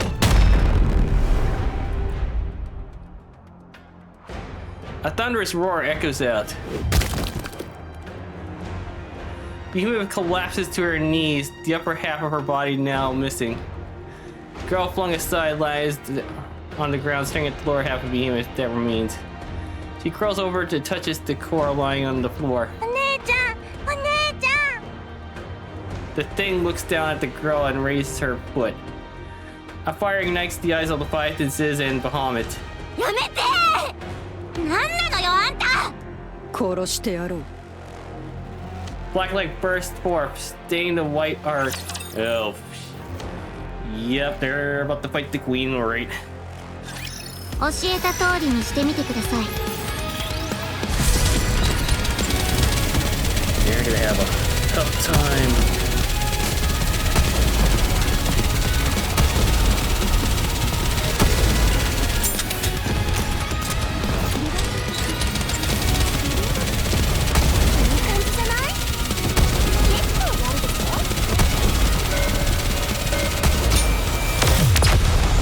The hell? That tink. ついに終わりましたね。さあ休みましょう指揮官。 Alright. 2 more stages and then we go through a bunch of other cutscenes. 火力の道へ。警戒態勢に移行します。お姉ちゃん、お姉ちゃん。 Ziz does not move, her wings have been completely torn apart. お姉ちゃん、お姉ちゃん。 Bahamut is motionless, half her upper body is お姉 vanished. ちゃん、お姉ちゃん。Leviathan's body is grotesquely contorted in several places. She writhes in agony. お姉ちゃん苦しいの？逃げて戦わないで逃げて The thing stays her breathing. She shakes off the dark matter clinging to her body. Her gaze sweeps across the four beasts scattered on the ground, then settles on the girl standing in their midst. お前悪い人。 Ground beneath the girl begins to turn black. It continues to spread wider and wider. As Leviathan sinks into the blackness, she desperately shouts.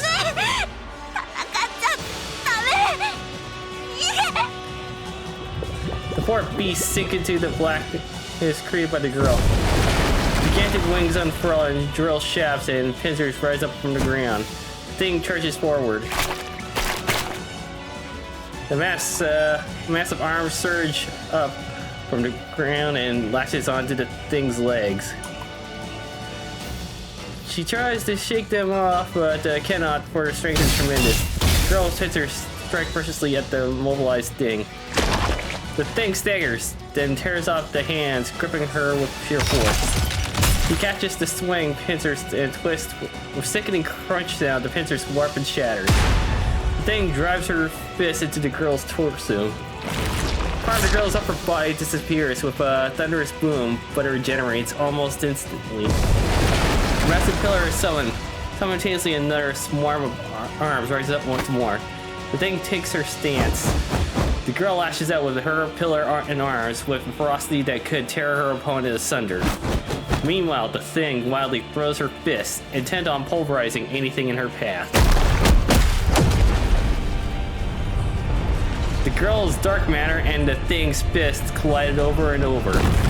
Shockwaves rippled outward, the pseudo-arcs buildings tremble, and the ground splits open.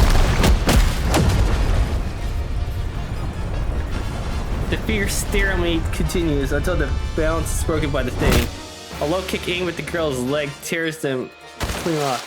Girl crumples to the ground, her legs gone. The thing rains down punches from above. Under the barrage of fish, the girl panics.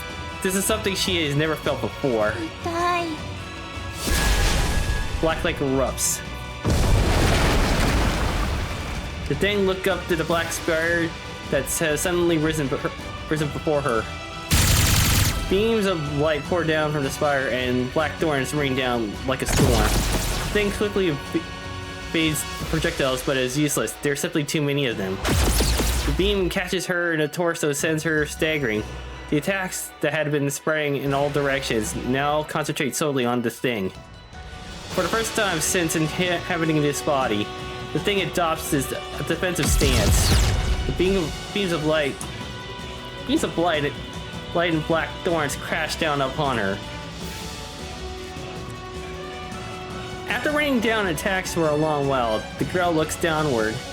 The thing is on one knee, standing up at her. やっつける。 Massive pincers, pillars, and drills shafts burst from the spire, all of them pointing downward. The thing looks up at the colossal black spire looming before her. She shifts her gaze to her own body, then back at the spire, and back to herself. Fury spreads across her face. At that moment, Leviathan comes flying out of the black spire. やめて！やめなさい！戦っちゃダメ！お姉ちゃん。 The girl points at the thing. 悪い人やっつける。ダメ！殺さなくていい。あんたはそんなことしなくていいの。私たちが戦うから。Levy, I hate to break this to you, but you four don't stand a chance right now. もうやめて！あんたはただ焼き魚を盗み食いして、私たちの背中に乗ってお散歩して、抱っこされながら寝てればいいの。戦わなくていい。姉ちゃんたち苦しめた。だから悪い人もう平気。私たちなら痛くもなんともないから。だからこんなことやめて行きましょう。ほらね。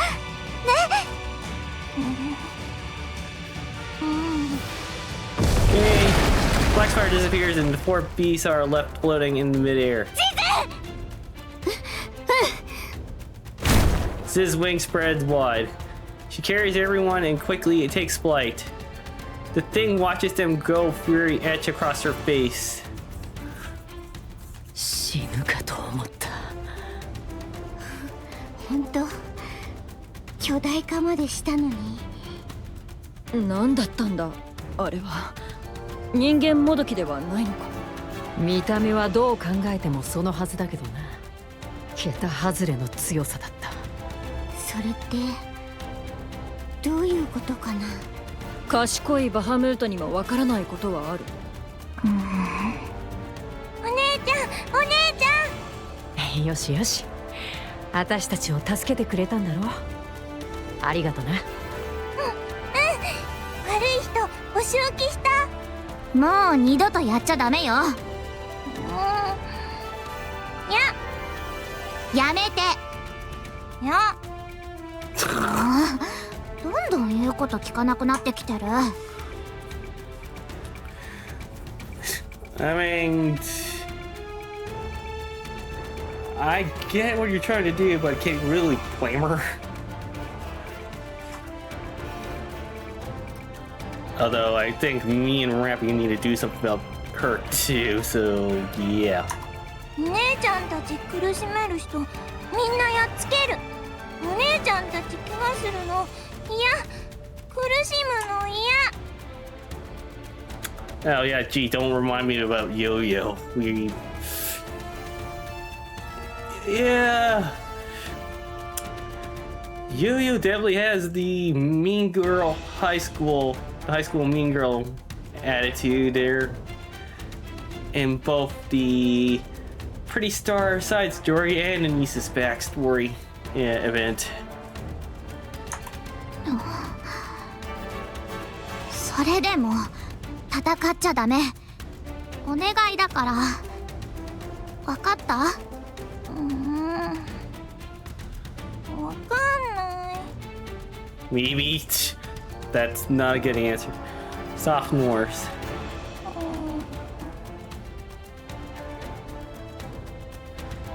The girl has fallen asleep in Leviathan's arms.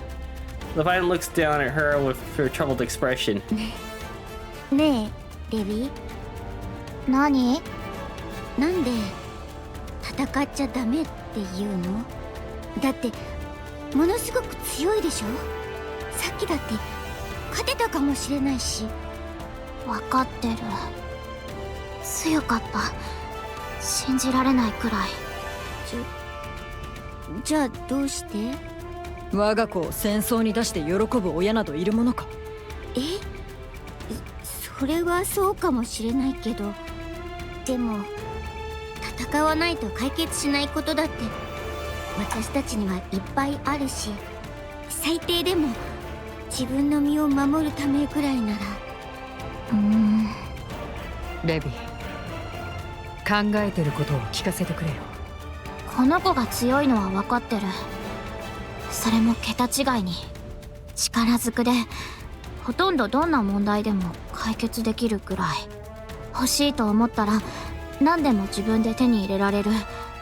多分どんなものでも感情を抑える必要だってないでしょ。力ずくで何でも押し通せるんだから。でもダメなの。そうさせちゃ欲しいものができるたびに力ずくで手に入れるなんてこと、ずっと続けさせたらきっといつか本物の怪物になっちゃうから。 Actually, what I was about to say would be, who knows? The queen might adapt and might have a way to beat the only one, but yeah. Levy's got a good point there too. I mean, who knows about only one? I mean, He's gotten to the point that yeah, she doesn't get what she wants. Yeah. Let's not repeat chapter 42 there. それじゃダメだって言いたいんだな。どうしてこいつを化け物にしたくねえんだ。力を正しいことだけに使わせるってセイレーンと約束したからか。それもあるけど、救っちゃったのは私たちだから、この子の意志とか関係なく私たちが生み出しちゃったものだから、一方的にそうしておいて私たちのために力を使えなんて言えないじゃない。私たちに都合のいい怪物になれなんて言いたくないじゃない。なのになんで泣くの？戦わせたくなかっただけ。私たちは仕方ないけど、この子だけは戦うことなんて考えないでいい世界で生きてて欲しかっただけ。私たちの子には辛い思いなんてせずに、ただ楽しく生きていて欲しかっただけ。でも結局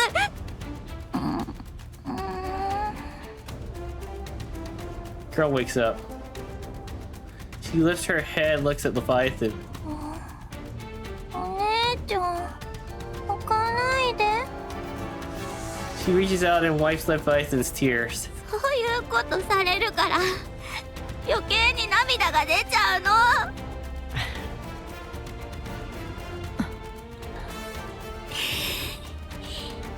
いい子に育つさ。絶対ならねえよ、化け物なんて。私たちで頑張ろう。きっとできるよ。化け物とそうではないものの違いは何かわかるか？それはすなわち知識があるかないかだ。賢いバハムートがこの子にあらゆる知識を授けてやろう。責任を持って立派な知識人にしてみせる。やばいぞ。ダメそうな気がしてきた。She's yeah, from Bahamut. Yeah. That's a whole good luck right there. Well, that Bahamut's not exactly Final Fantasy's Bahamut. Or any fictional forms of media, whether it be anime, manga, or video game that also shares the Bahamut name, whether it be person or creature.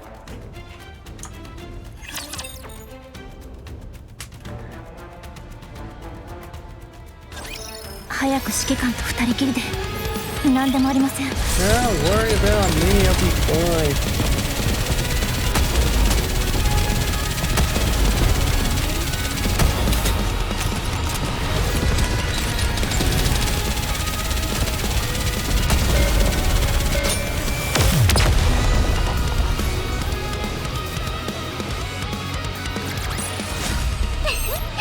火力のご加護のおかげです。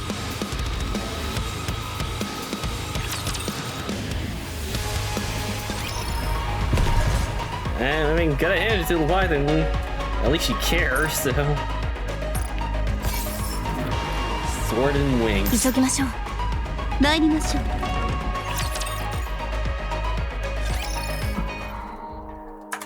う。ずいぶん思い詰めた顔ね。ええ、まあ少し。ミラーの思い通りになってるから。仕方ないでしょ。あなた自身も分身をたくさんなくしてるし、あなたの仲間もかなり力を削られた。クイーンは最初からやり直すことにしただけ。ミラーはその隣にくっついて全部を見てる。情報収集に差が出るのは当然じゃない？ミラーはあなたたちの実力を知りたがってる。クイーンに対抗できる力があなたたちにあるのか。対抗？違うな。私たちはクイーンを抹殺する。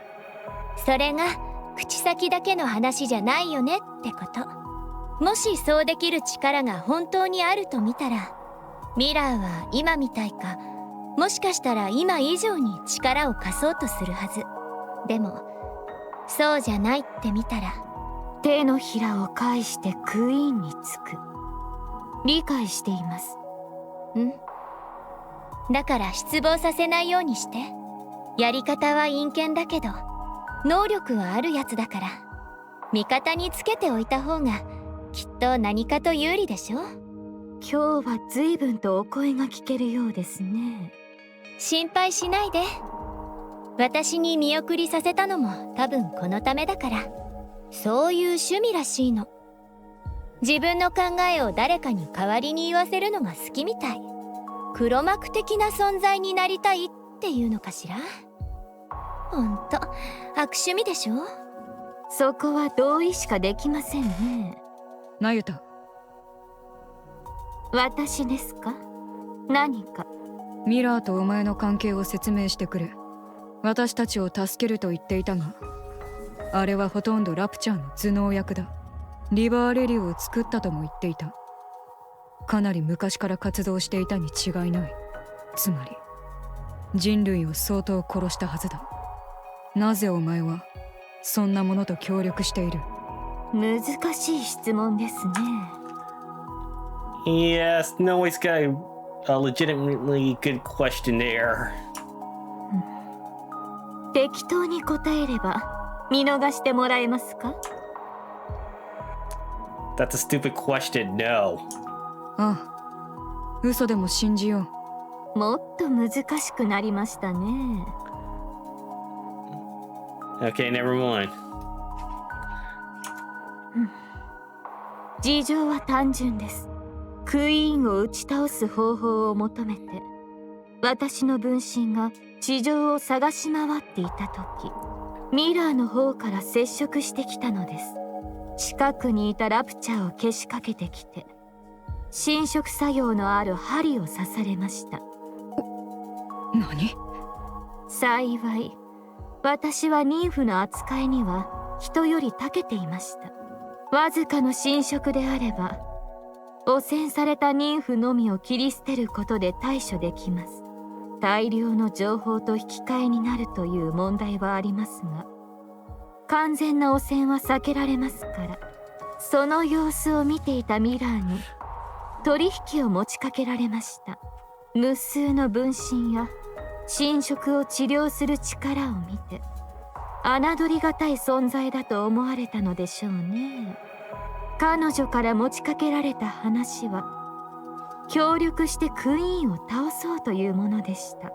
私は知っていました。ミラーがどのような存在か、人類にとっていかに危険な存在か、人類にどれだけの苦難をもたらしたか、よく理解していました。その上で手を組むと決めました。なぜだ？彼女の持つ情報がそれほど貴重なものだからです。いくら無数の分身があると言っても、ラプチャーの内部事情まで探ることなどできません。協力の甲斐あって知れるはずもなかったことを知ることができました。その選択に罪の意識がなかったかと問われれば、また別の話になりますね。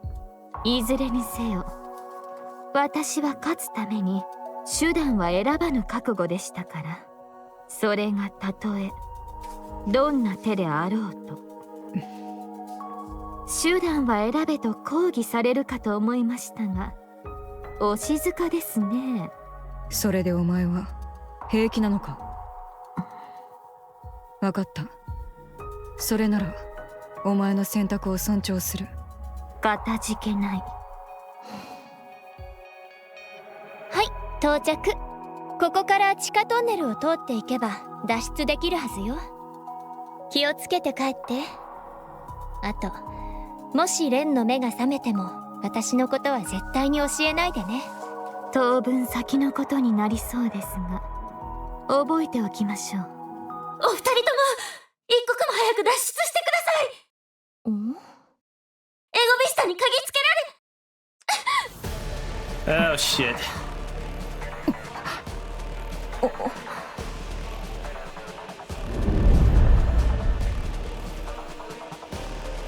The sound of something tearing through the air echoes from the distance and rapidly approaches. 何の音でしょう。はあ、面倒なことになったわね。とりあえずなんとか避けて。何かわからないと避けようがない。いいから何でも。 Whoosh.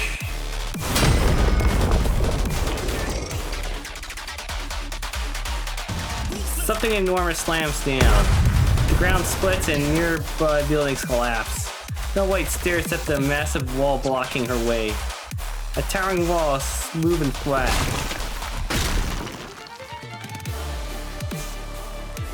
The wall slowly lifts, revealing its end. It tampers gradually to a point. 剣、武器ですか？これが。 Gigantic sword swings again. This time, it comes down, aimed directly at Snow White. Door releases fire. An explosion hits the descending blade, knocking it off course. Snow White quickly takes to a higher ground. Beyond the dust cloud, the vague silhouette of a giant approaches slowly. この距離から斬撃を。 Snow White stands ready with 7 dwarfs, waiting for the dust to clear. As dust thins, the giant silhouette appears. A wild brim hat, single sword, wings on her back. Snow White stares vacantly at the form, an unmistakable imitation of someone. And just like Alteria, this doppelganger before her provokes a great sense of rage in her. This is sacrilege. A desecration of her comrades who risk their lives in battle. Snow White's eyes blaze as she clenches her teeth. Without any further hesitation, she unleashes her attack. 覚悟すればいい。すべて消してやる。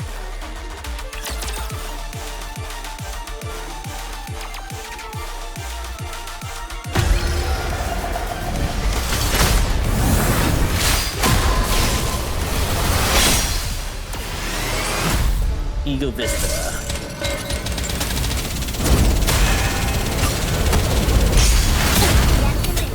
Ow.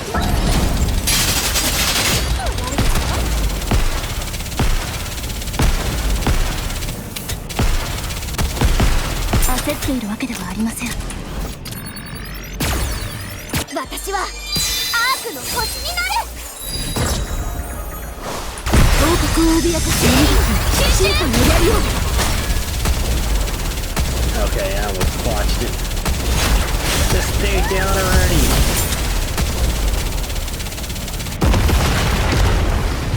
Yeah, it takes a while to get there. Get Eagle Vista to stay ついに down. 終わりましたね。さあ休みましょう指揮官。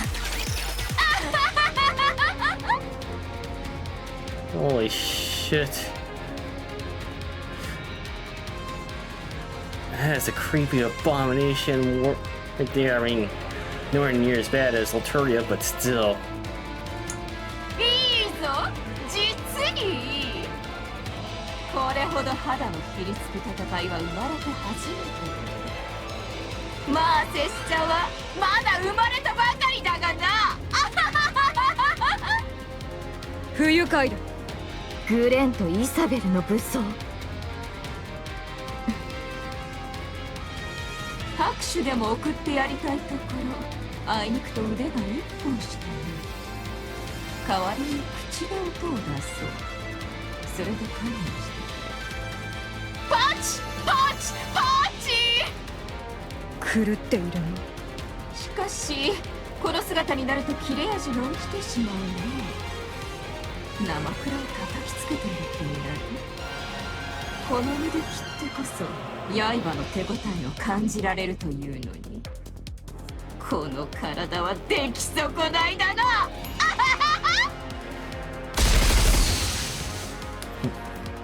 Snow White fires a barrage of missiles. Eagle Vista's arms attaches. The sword holding lashes out like a whip. With precise cuts, it slices through the incoming missiles before they can even explode. The sword swings towards Snow White's head. Snow White tilts her head slightly, evading the strike. 爆弾だけを落とすつもりついだが工場を遮って仕掛けてきたお前にも落ち度はあろうな。武士道に外れる行いだ。信じられませんね。どう見ても狙っていたようですね。いやいや間違いだったと言ったであろう。 Eagle Vista vanishes, then lands between Nayuta and Snow White. The sword swings widely. Nayuta and Snow White both block and evade, but are grazed and sliced. Precisely refined a close quarters combat. Neither Snow White nor Nayuta have experience against a sword-wielding opponent. They couldn't have. Against Raptors, gunfights are standard. Some Raptors do engage in close combat, but their attacks are nothing more than a straightforward physical aggression. But Eagle Vista plays at mind games. She targets blind spots and vital points. Nayuta knows self-defense, but not at a level of face. Not at a level to face a master like this. Against the master of the blade, neither can mount a single counterattack. Sword meets sword. Rose blocks Eagle Vista's strike. ああ、何かと思えばイラン操り人。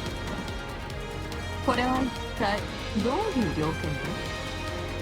さあ、剣の使い手なんて久しぶりに見たから血がたぎったのかもね。血など流れてもいないであろう。たわけたことを申すな。そう？人間の真似はお互い様でしょ。Their blades clash. From a distance, Mirror watches.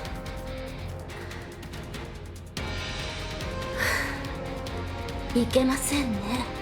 ここまで一方的に押されるなんて。いくら戦力が半減していると言っても、新世代のヘレティック一体にこんな苦戦をするようでは、アルトルイヤの撤退も妙な要因が絡んだだけのようですし、新世代ラプチャーの性能は向上を続けていますし、クイーンもすぐにダークマターを持ち帰ってくるでしょうし、この程度の力では足止めにもなりません。エデンは壊滅したばかりですし、アークが動く気配もない。それにマリアンの因子もクイーンの手の中。Yeah, needless to say, everyone that's not on the Queen's side is at a complete disadvantage there. やはりやむを得ませんね。時間をかけた計画は惜しいですが、規格外のクイーンを呪うしかありません。降下した時点で終わっていたのでしょうか。仕方ないことです。他に方法がないのですから。ああ、でもやはりもったいない。手放したくありませんね。マリアンもアークも未練が残ってしまいます。今までどれだけの労力をかけてきたか。クイーンが新しいボディを手に入れてしまったことが誤算でした。あれさえなければ今頃手が届いていたはず。まあ時間はいくらでもあります。いずれ来る次の機会を待ちましょう。The quiet crackle stack mirror vanishes. Rose and Eagle Vista's blades clash in a flurry of exchanges. They are evenly matched, but one side begins to falter.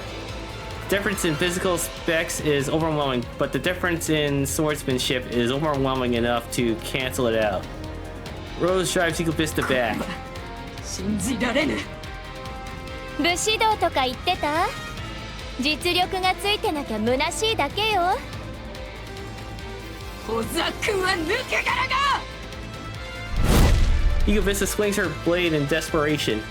Her movements are wide and sweeping, the kind that happens when emotions overtakes the body. Rose ducks and raises her blade. All she needed to do is lightly deflect and charge forward to pierce the core. やっぱり剣術じゃレンが一番ね。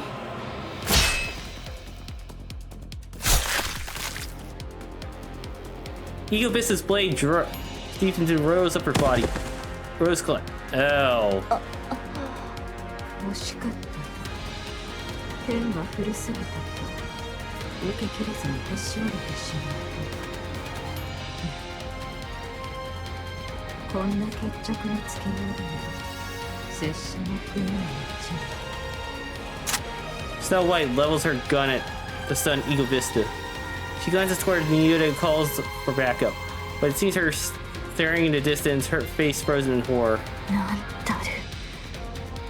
なんたること。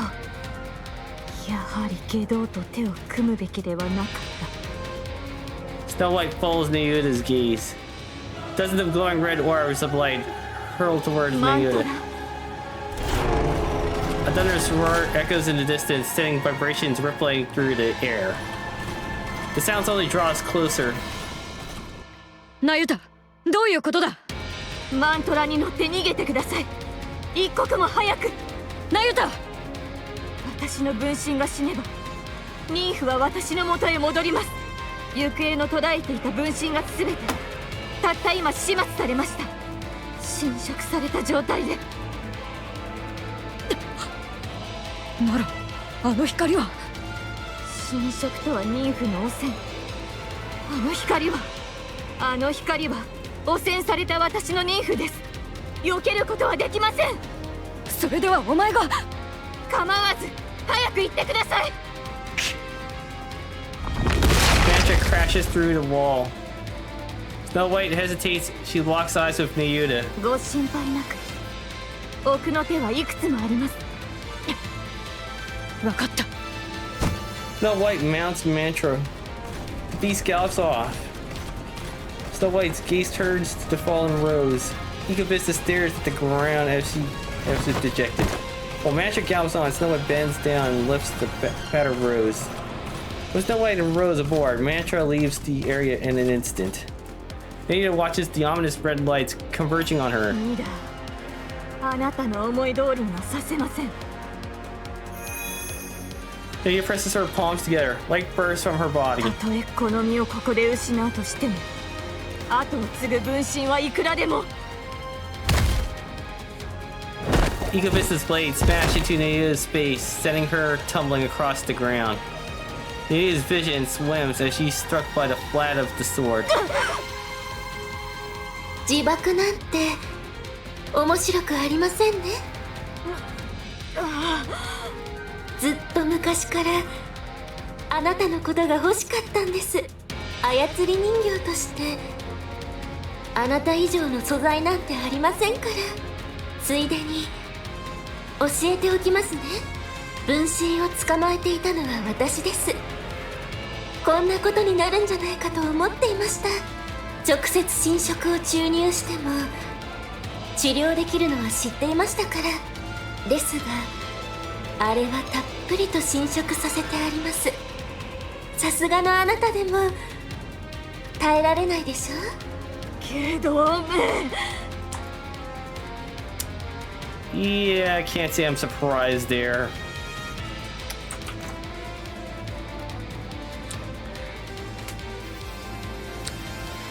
Yeah, you are no different than the one you just copied, Mirror. そんな目で見ないでください。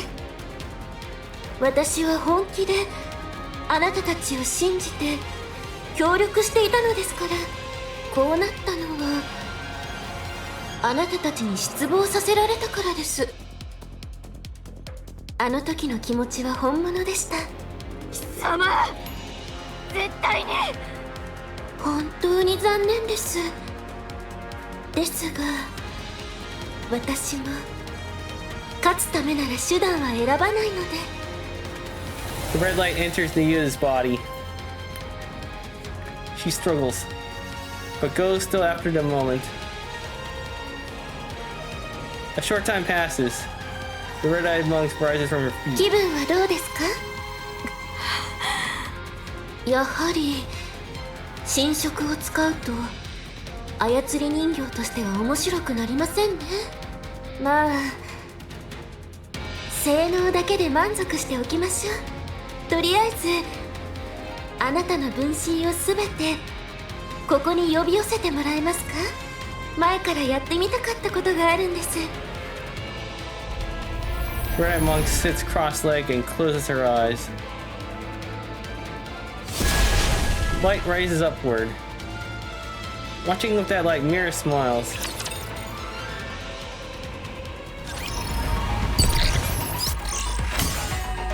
Access denied. And yet be released. Yep, and that's the chapter.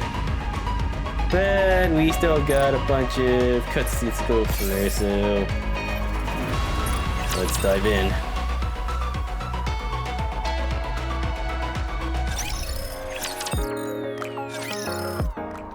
A few days later in Eden,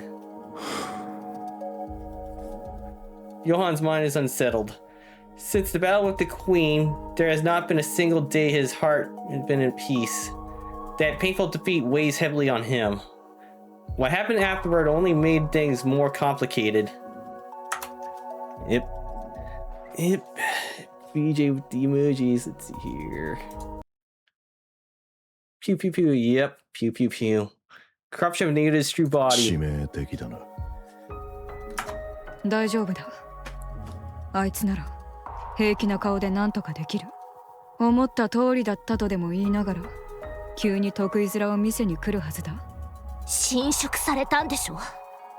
それも含めてどうにかするだろう。私はナユタを信じる。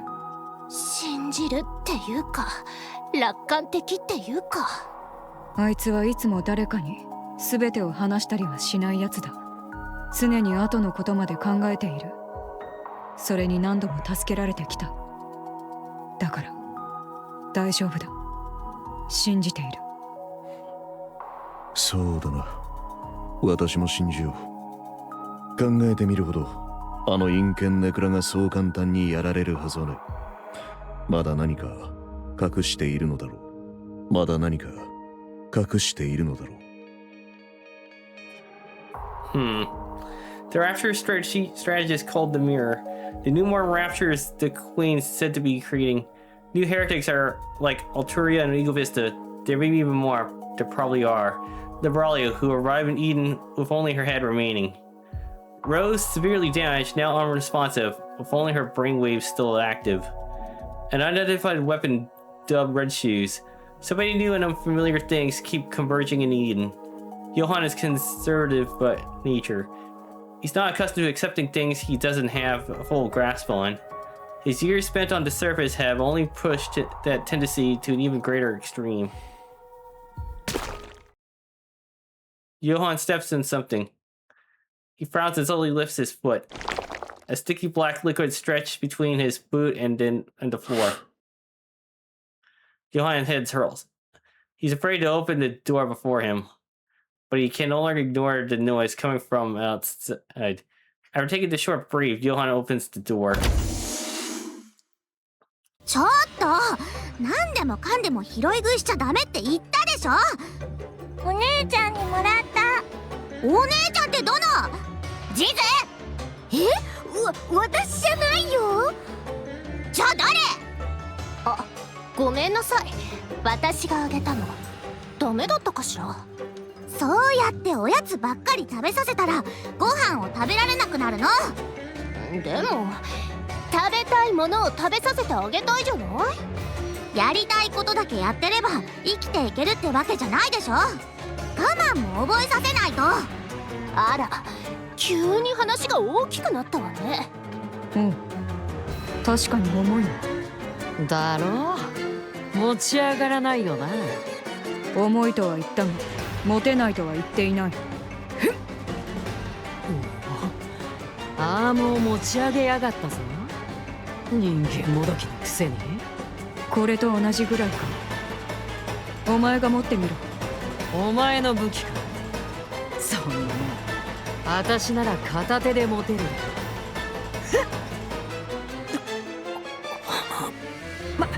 待ってくれ。こんなもんどうやって持ち歩いてたんだ？当然力だ。サブアームに重量を分散しています。腕力で持てるものではありません。なんだ、からかわれてたのか。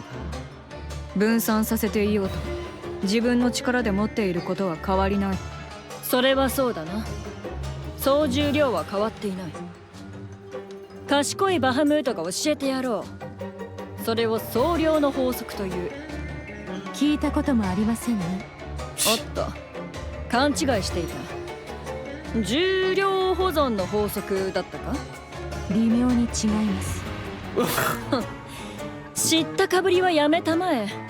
賢いバハムートの知識を甘く見るものではない。失礼ですが、お持ちの本は何ですか？ノートだ。もともとは本だったがノートになってしまった。賢いバハムートが本にあった知識を全て吸収してしまった結果というわけだ。そんなことができるとは生まれて初めて聞きました。ちょっとセシル、この子のおでこ見てよ。ツルッツルよ、ツルッツル。ちょっと触らないでくれる？あら、鏡としても使えそうね。ピカピカ。眩しい。うわー、目があ、太陽が眩しいな。The moment he opens the door, the troubling thoughts that he had been swirling in Johan's mind vanished. His brain mobilized every resource at its disposal in order to find a way to bring order to this chaotic situation. He combs through his memory and speaks the words he once used to resolve situations like these. 静かにしろ。 No, I think the word you're looking for is shut up! Just take a page from Arnold Schwarzenegger in Kindergarten Cop. But things do not quiet down at all. Johan's head pounds. He needs to resolve this situation on one way or the other. He quickly reassesses what's happening. He approaches the source of the commotion, the person whom everyone is shouting at. 何？お前がリーダーか。一応そんな感じ。今の状況を整理して。フォービーストと言った。うん。ヘレティック。そう。クイーンを生み出した。まあの指揮官の友人。うん。見境がないな。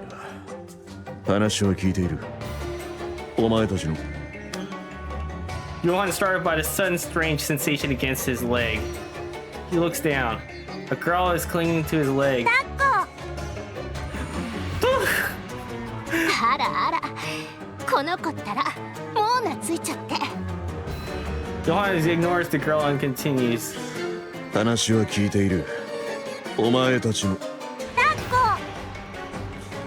目的は何だ。ただ助けに来たとは信じられる。ない。目的を聞かせろ。戦おうとしている敵が何なのか。抱っこして。Johan bends down and lifts the girl up. He holds her out of arm's length and look at her.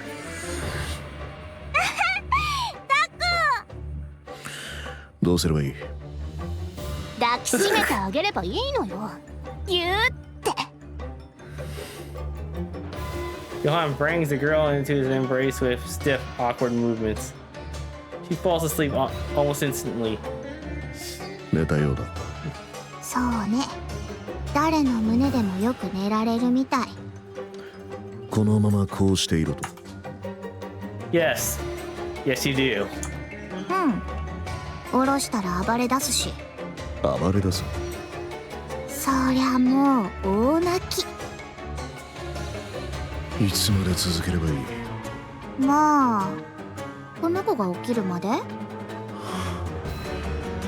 Johan looks down at the sleeping girl in her arms. The thoughts that had been tormenting him moments ago are completely gone. Focusing all his attention on holding the girl, Johan so frozen in place. This is the first time Cecil has seen this side of Johan. She burst out laughing in the end. Yeah, poor guy. 状況についてはよく分かったわ。協力する。敵についての説明はこれ以上不要か？うん、いらない。もう戦ってきたから。やっぱあれがクイーンだったってことだね。通りであいつ放っといたらどうなるの？不明だ。何も分かっていない。スノーホワイトの報告によれば、今はラプチャーどもを作り直しているらしい。今度こそ奴らだけの世界を作り出すつもりだろう。共存など夢物語だな。The Bison stares at the girl asleep in Johan's arms. なら十分。それも協力する理由。そうか。で、今はあっちからの連絡待ちってこと？現状はそうなる。じゃあ待つしかないね。その子重くない？要領をつかんできた。なんとかなる。そう。The girl suddenly opens her eyes wide. She slips out of Johan's arms and runs off. ちょっとどこ行くの？ああ、もう手がかかる。The Bison chase after the girl. Johan rises and follows. Without the slightest hesitation, the girl runs through Eden. Something about her path that she's taking strikes Johan as strange. The place she's heading to is clearly... Oh boy. The girl quietly stares at Marion lying there as if asleep. She waves her hand in front of her face, but Marion does not wake. She reaches out and places her hand on Marion's chest. No heartbeat can't be felt. The girl takes a step back and places her hands on her own chest. She feels 2 heartbeats. The girl continues to stare at Marion. Go down the downtown area to the earth.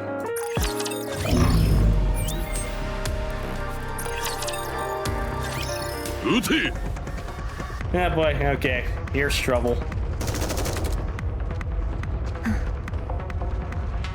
Mass-produced Nikke's opened fire on Dorothy. Dorothy effortlessly evades the fusillade, lost in クイ thought. ーンの話を出したでしょうね。 Derek's leadership must already know that the Queen has come to the surface. Information that is highly confidential. They're attacking me on grounds that I disclosed that information and stir unrest among the public. This is not what I had in mind. One would expect leadership would summon me for a meeting or even an interrogation for leaking classified intel.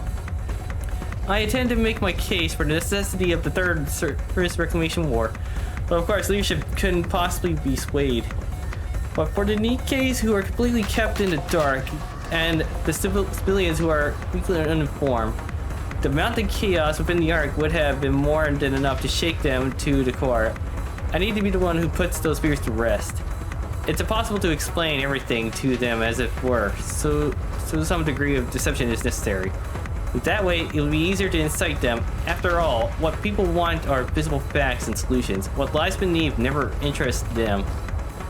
The performance I've put on the Ark until now should be sufficient to draw in both Nikke and the people alike. But this is not, I did not anticipate. I didn't think they would attack without warning. And in the middle of the city, no less. 一体どういう。 Dorothy avoids every bullet as they rain down on her. Citizens flee in terror or collapse to the ground. She moves carefully so no one gets hurt. Any casualty will prove fatal to her plan. Even the slightest association to what is going on would be just as fatal. ネズミのようにちょろちょろと。増援はまだか。 The moment Doban shouts fades, a swarm of mass-produced Nikkes appear. They open fire on Dorothy. ラッチが開かない。 Dorothy dashes forward. Weaving the hail of bullets, she charges towards the mass-produced Nikke spreading into the formation. She does not draw her gun, instead using hand-to-hand combat, she takes them down one by one. With no knowledge of close combat, the mass-produced Nikkes begin to fall. Dorothy keeps dropping them without pause. ピルグリムめ。副司令官ドバン。知られていたのか。総司令官はもちろん副司令官に関する情報までアークでは厳重に隠匿されていますが、あなたの情報だけは簡単に閲覧できたのでよく覚えています。セキュリティレベルの低さからしても肩書きほどの方ではない。違いましたか？そういえば特に顔合わせをした記憶もありませんね。それともどこかでお会いしていましたか？会ったことはなかっただろうな。では私に何か恨みでも？そんなものはない。全てはアークのためだ。どういうことです？貴様の企みは分かっている。アークに復讐などさせはせん。アークに復讐？わけのわからないことを。ゴッデス。その暫定リーダードロシー。いや、復讐したいと思わない方が不思議だ。アークはお前たちのものになるはずだった。そこに居場所がなかったというのだからな。だがそうはいかん。この私副司令官ドバンがいる限りお前に復讐などさせはせん。あなたはどこでその話を？Seeing Dorothy's reaction, Doban becomes certain. This is it. This is real. With this, he can make a name for himself. Doban was born in the Outer Rim. He was raised by a father who dealt with the stress of a difficult life by beating him mercilessly. To this day, he's unsure if that man was truly his father. Perhaps it was simply what he wanted to believe. One day, while living hand to mouth as a collector, Hang on a minute. One day, while living hand to mouth as a collector, the central government soldier shut up in everyone would grovel before the soldier and obtain food and money in return. Doban polishes the soldier's shoe out of curiosity, then the soldier gave him money. It was a large sum that would take 3 months of work to earn, but he turned down the money. Instead, he smiled and claimed he was only doing this because he enjoyed it. The soldiers took an interest in this younger boy from the other room, one who expected no compensation. The soldier stayed in the infiltrated for a month, putting Doban to work as an errand boy. Doban served the soldier wholeheartedly, and on the last day, the soldier said to him, "Come to the Ark and serve me there." And so Doban received an identification chip from the soldier and headed for the Ark. 1 month was all it took. The identification chip that everyone in the Outer Rim could only dream of having had come to him simply because he served an unnamed soldier. Crap. An only dream had come to him simply because he served an unnamed soldier for a month. It didn't take long for him to realize that everything he so desperately desired in the Outer Rim is easily obtained in the Ark. Doban lived as a citizen of the Ark before becoming a soldier.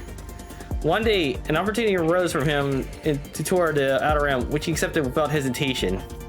He did so because he found himself missing his hometown.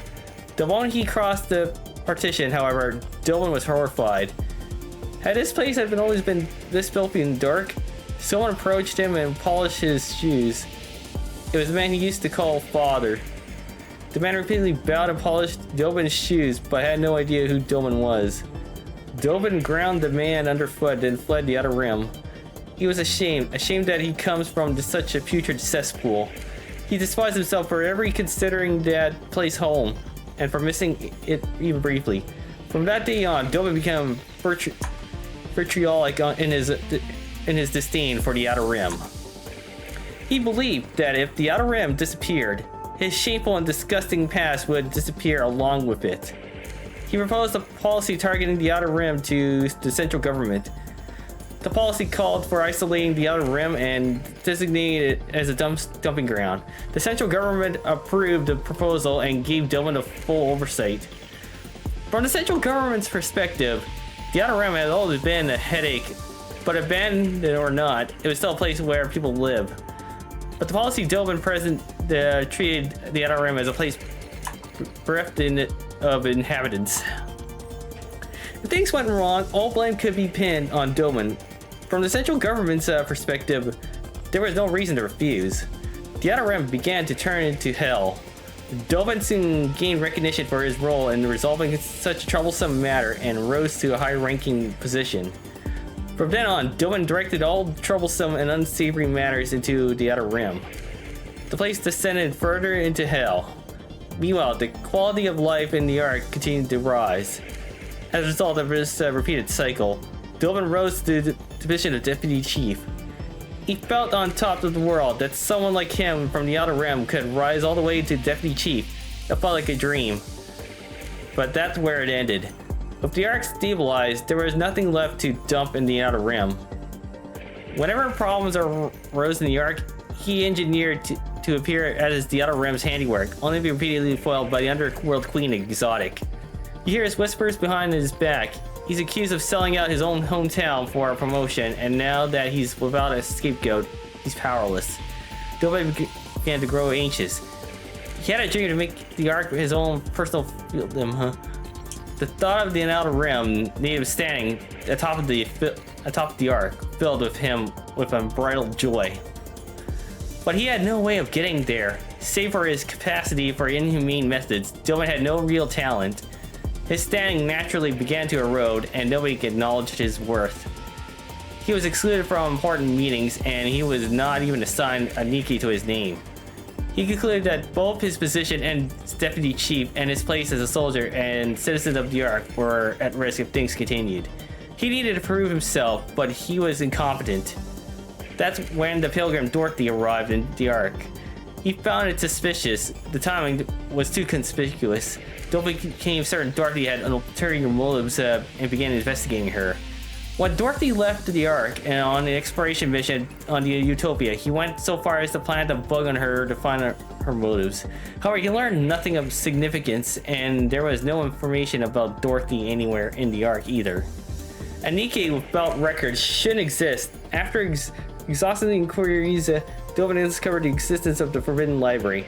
His position as Deputy Chief made it a possibility. Doban set out to comb through the Forbidden Library. However, the library's doors remained closed to him. Breaking without authorization would be death sentence, even for a Deputy Chief. Since there were no way access to the Forbidden Library would be granted him, Doban was left stomping his feet in frustration. After days of lurking around for the Forbidden Library, he spotted Nikke scoping out the same area. Doban sensed that an opportunity would present itself in some form. And sure enough, something miraculous happened. There was a blackout in the Ark. Shortly after, the Nikke, who had been loitering, came sprinting out with the book in hand. Doban shot the Nikke in the head, stole the book from her, and fled. After reading everything written on that book, Doran let out a shout of triumph. Oh, dude, you shot Irie? Wow, okay. Man, you really is a piece of shit. Wow. Like fucking hell. All records from the Forbidden Library carry inherent credibility, so the contents of the book could be trusted. He became certain of Dorothy's intention. He was convinced that if he killed Dorothy before she brought ruin to the Ark, his standing would be solidified for good. Eliminating the instigator intent on destroying the Ark right before any damage occurred. Just imagining himself as the hero who averted the crisis and saved the Ark filled him with joy. Doban, guardian of the Ark. While he had yet stood peace Well, he yet stood. Peace would reign in the Ark forever. 答えてください。どこでその話を聞いたのです？アークに知らない者などいない。まさかわからないとでも思っていたのか。お前の目的までお見通しだ。ゴッデス部隊、勝利の女神、人類の希望、伝説に名を連ねたニケがこんな落ちぶれ方をするとは実に残念だ。アークは絶対に渡さん。そうですか。すべてをご存知と。それでどうするおつもりですか？決まっている。人々を混乱に陥れ、アークに危険をもたらさんとする侵入者を処断する。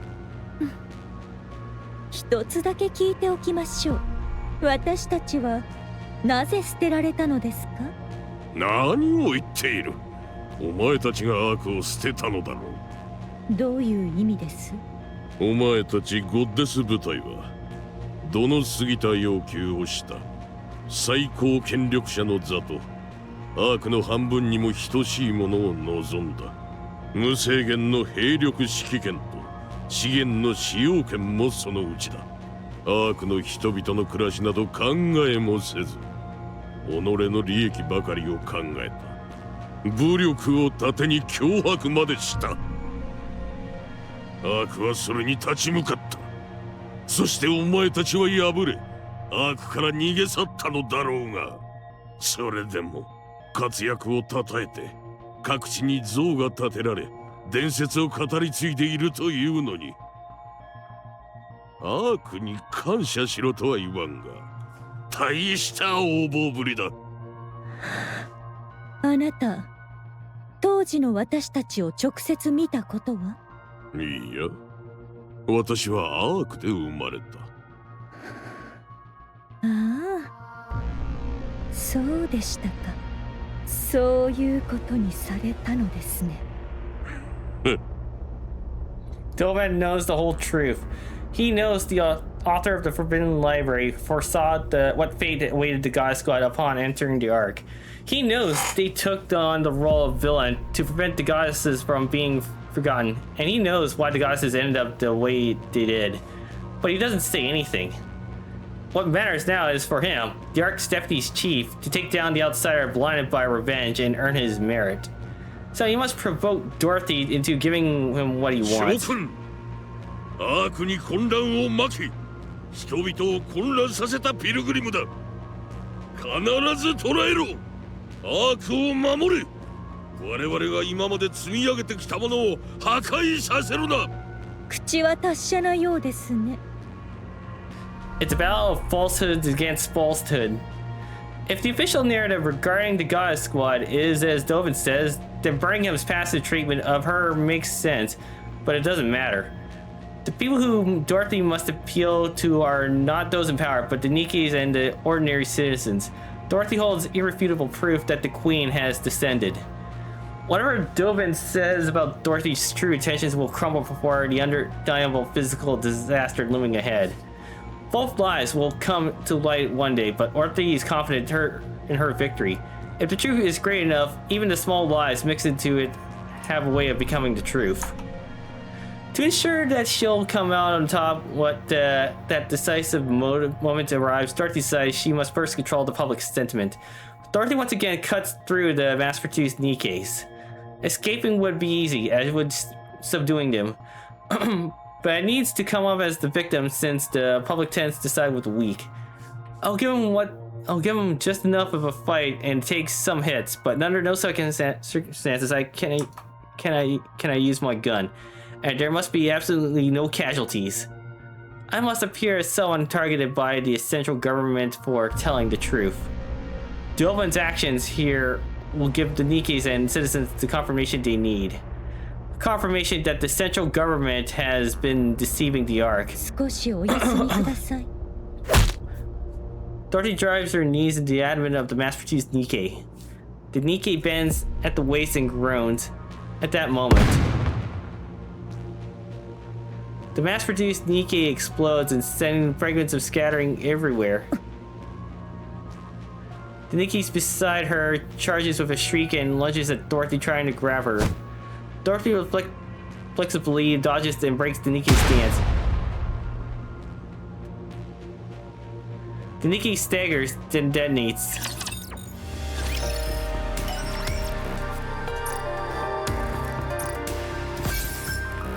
Let's see, 1, 2, 3, 4, 5, 6, 7, 8. Yeah, we still got lots to go.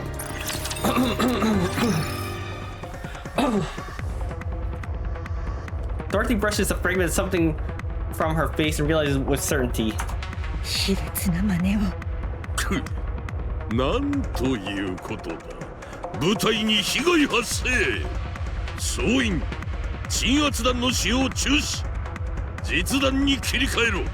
ピルグリムに抵抗の意思あり。All the mass-produced Nikke simultaneously replace their magazines and fire at Dorothy. But the bullets are the same as they were before. Everything was just for show. While dodging the bullets, Dorothy glares at Doban. アークを混乱に陥れようとする邪悪なピルグリムめ。この副司令官ドバンが絶対にそうはさせん。His Stentorian shouts are clearly meant to be heard by everyone. Dorothy feels a rage welling from within. あなた、死にたいのですか？人間にまで害を加える気か。どれほどアークが憎かろうと。限度を知らんやつめ。Looking at the loathsome man before her, spouting drivel, she considers perhaps that breaking one of his legs wouldn't be so bad. She could stage an accident and make it look like he fell on his own. A mechanical sound echoes from above. Dorothy looks up. Rappy and I land together aboard 7 Dwarf 0. We assess the situation. Fragments of fallen Nikke's lie scattered across the ground. Why, hello, Dorothy. 私ではありません。I know, I'm asking what the hell just happened here. Dorothy looks at Doban. あなたが話したのですか？ Huh? About what? 私のことをあの人間に。No. We never exactly met before. Why would I go around talking about that so carelessly? おお、カウンターズか。アークの希望よ。よく来てくれた。ピルグリム、観念するがいい。私を止めに来たのですか？そうね。そうですか。結局あなたたちもあれと同じ。そろそろあなたの我慢に限界が来るんじゃないかって思ったから挑発するようなことを言われていたし、事故のふりをして足を折るぐらいは考え始めていたでしょう。I don't know how things got to this point, but I think we should start talk things over first. 私はそのつもりでしたが、あちらにその気がないようなので。どういうことだ、貴様。援護に来たのではないのか。No, we came to take Dorothy with us, not you. 貴様、この惨状が見えていないのか。そのピルグリムはアークの財産でもある私の部下を2体も殺したのだぞ。Bullshit! Dorothy doesn't use explosives. It looks like me that those Nikke's imploded from the inside out. Oh, jeez, that expression right there. Like, oh, I don't know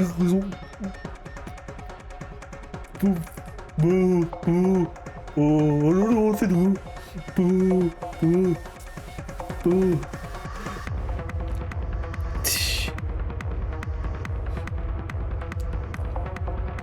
Okay, here we go. Actually, gonna hide this. Taking snapshot. It was that moment that he knew he fucked up.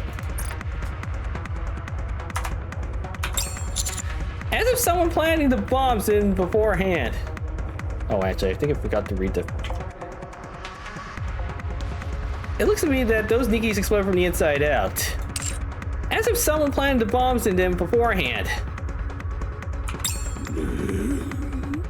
貴様、少し活躍したからと思い上がっているようだな。アークの破滅を企てるピルグリムの肩を持つ気か。Yes, I'm siding with Dorothy. As much as I have mixed emotions of her. See, I'm not exactly a fan of Dorothy. I think the only thing she's got going for, well, just like one from Nikke's, yep, she's got the appeal, and that's where the Doros came from. You, what you've got? You got nothing. You were bad news from the start. Whenever your first introduction in when Team Exotic that was led by Crow started this shit. So yeah, it's not exactly hard to pick Dorothy's side.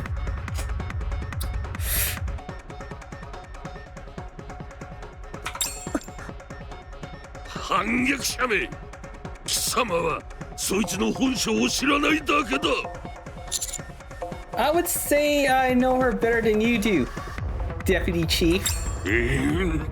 汚らわしい反逆者どもめ、このことは必ず軍法会議にかけてやる。私がそいつの本性を知らないだと？知らないのは貴様の方だ。見たいというなら見せてやる。出せ。 As Doban gestures from the formation parts, numerous mass-produced Nikkes step forward. They're all Product 23 models. All of them remove their visors to reveal the familiar necklaces around their necks. まさか。 Memories from aboard the Utopia come rushing back to me. The image that held Dorothy captivated. A name surfaces. Pine. No, something's different. The mass-produced Nikkes who haven't stepped forward each wear anxious expressions. They glance around nervously, their gaze is wavering. They're all individuals Nikkes. They cautiously turn their eyes towards Dorothy. Up until now, I've never seen Dorothy wear that expression. Seeing Dorothy's face, Doban celebrates inwardly. The name he heard spoken through the wiretap while Dorothy was aboard the Utopia. Pine. Yeah, that's right. That's where parts of Boom the Ghost now comes into play for in Doban's favor. The same one confirmed in the book from the Forbidden Library, Pine. Whoever this Pine is, she's clearly someone important to Dorothy. So he dug through old records to learn everything he could about Pine. Fortunately, the book from the Forbidden Library even detailed her final demise. From there, he mobilized as many Product 23 models as possible. He prepared and equipped them with the same necklace in the photo. Now they have to send them hurling towards Dorothy and then kill them all. If Dorothy becomes angry, good. If she loses reason, even better.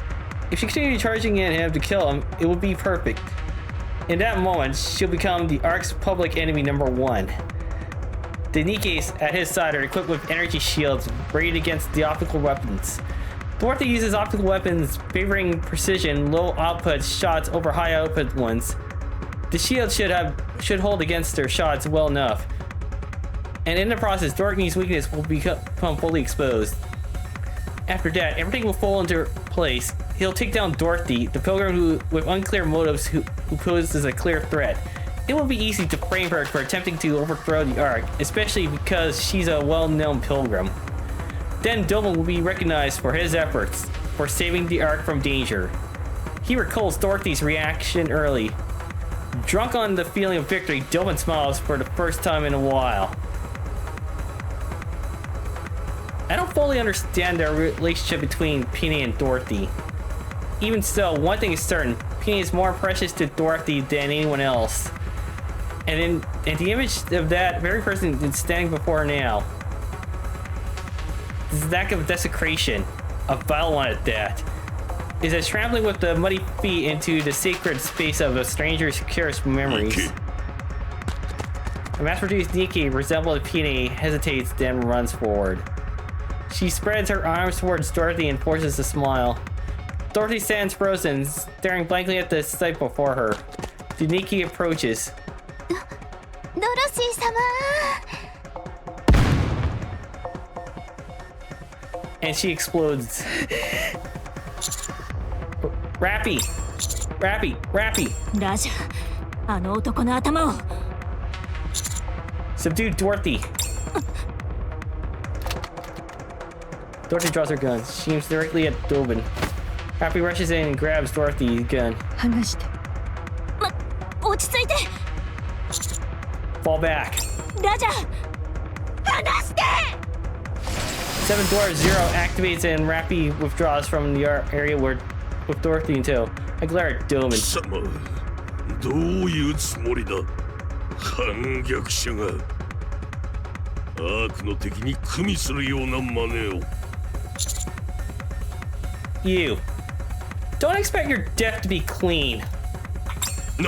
なんだと I run to the direction Rappy and Dorothy flew off toward. Anise, Neon, change of location. もうすぐ着くのに今度はどこ Head toward the hospital. I'll send you the exact location later. 了解また後で会いましょう師匠 I cut the transmission and break into the full sprint. Yep. Things gonna go down from here. I sprint to the direction Rappy and Dorothy are headed. The only problem is I don't know the exact location either.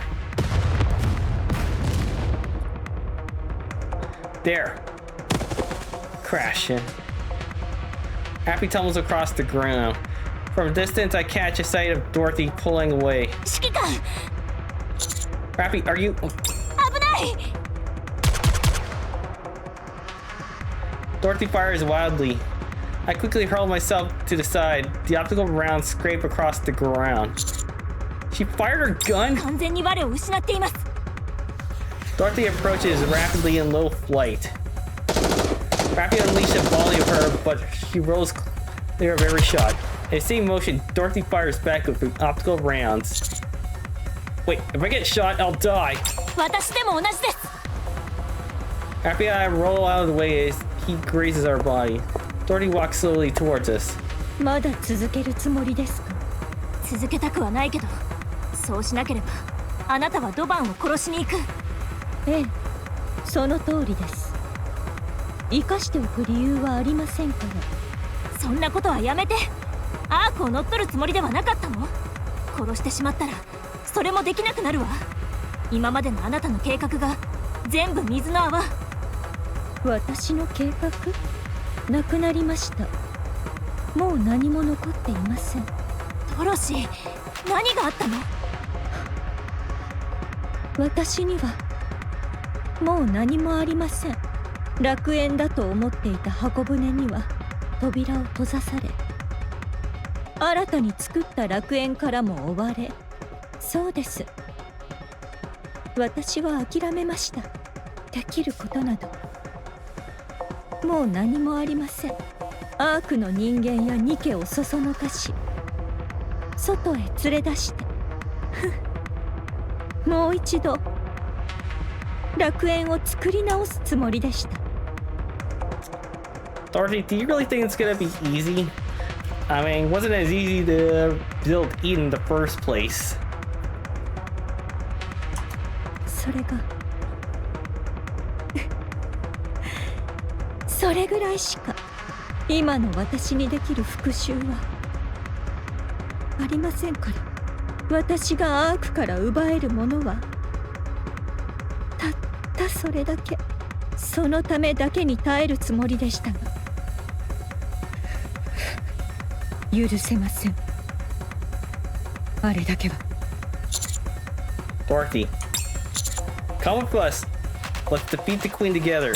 アークと手を組めと聞いたのでしょう、スノーホワイトに。私たちが何をされたのか、私にどうしても許すことができません。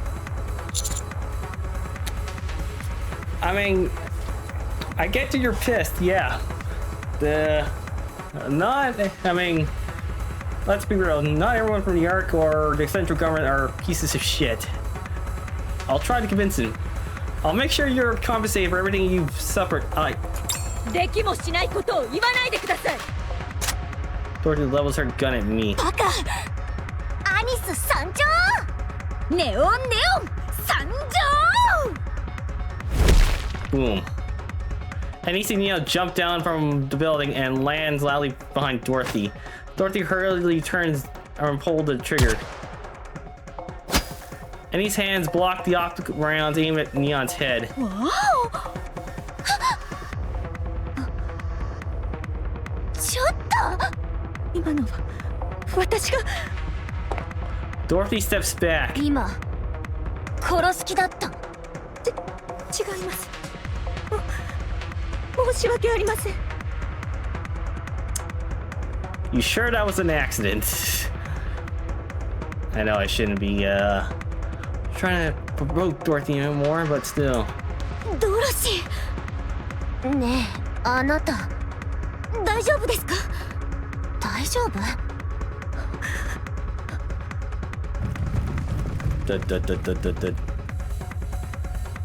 ？Numerous footsteps send tremors through the ground. Countless Nikkes are advancing towards us. And the forefront are the Product 23 models. お手柄だぞカウンターズ。そのまま足止めしていろ。 Stop right there. Don't take another step and don't even think about giving any orders. Yeah, likewise. You're the son of a bitch too, Doban. Counters. Protect Dorothy at all cost. ラジャー。オッケー。火力。 We face off against Doban's forces with Dorothy standing behind us.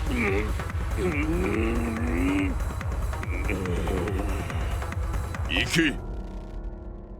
The mass-produced Nikke is leading the formation exchange nervous glances. どうした？Nikke, 早く突撃しろ！ The leading Product 23 males charge forward. With a frightening expression, they rush towards us. Fury fills Dorothy's eyes. Rabbit quickly grabs both Dorothy's hands and Anise rolls to, grabbing Dorothy's shoulders. なんでこんなに力が強いのよ。こっちは3人がかりなのですが。離して。私はあの人でなしよ。分かってる。あいつは人でなし。でもここは耐えて。耐えろというのですか？もしレッドフードでこんなことをされたら耐えられるというのですか？怪我されたのです。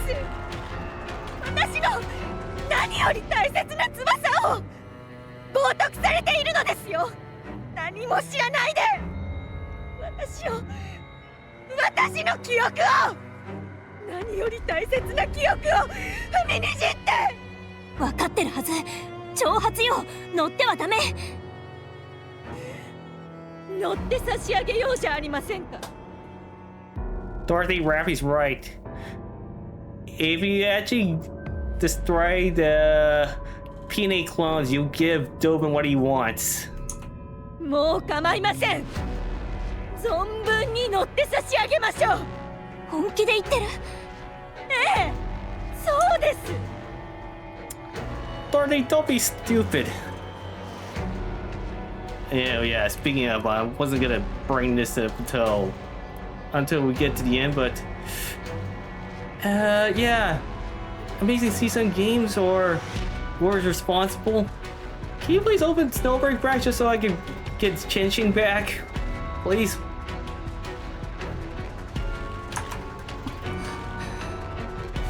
Rappy releases Dorothy's hands. She looks at straight to Dorothy and says, 分かったなら付き合うわ何です一緒にやりましょうドロシーそれがあなたの望みなら私も付き合う私はあなたの友達だから一緒に背負う何を言っているか分かっていますかあなた The ground shakes from the thunderous footsteps. In an instant, countless Nikke surrounds us. Deputy Chief Birmingham arrives with reinforcements in tow. 全員動くなドロシー武器を捨てろバーニンガム武器を捨てろドロシー今すぐだ早くなぜですいいだろう目撃者は多い方がいい Doban feels something. I get a bad feeling in the pit of my stomach. As if responding to that foreboding, the Nikke's resembling a peanut for rack all at once. They tremble as if in agonizing pain. Moments later, all the mass-produced Nikke's have red eyes. ドロシー様ドロシー様ドロシー様ドロシー様ドロシー様ドロシー様 They began calling her name in metallic, distorted voices. Are they corrupted? さあ撃ってみろピルグリム侵食されたニケの始末はこれが初めてじゃないだろう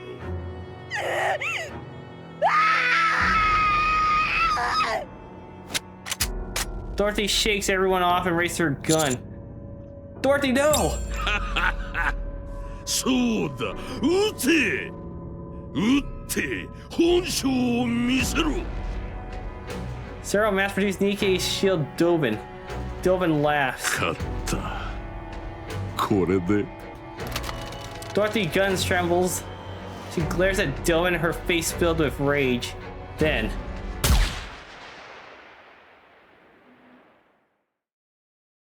a hole opens in Doban's head.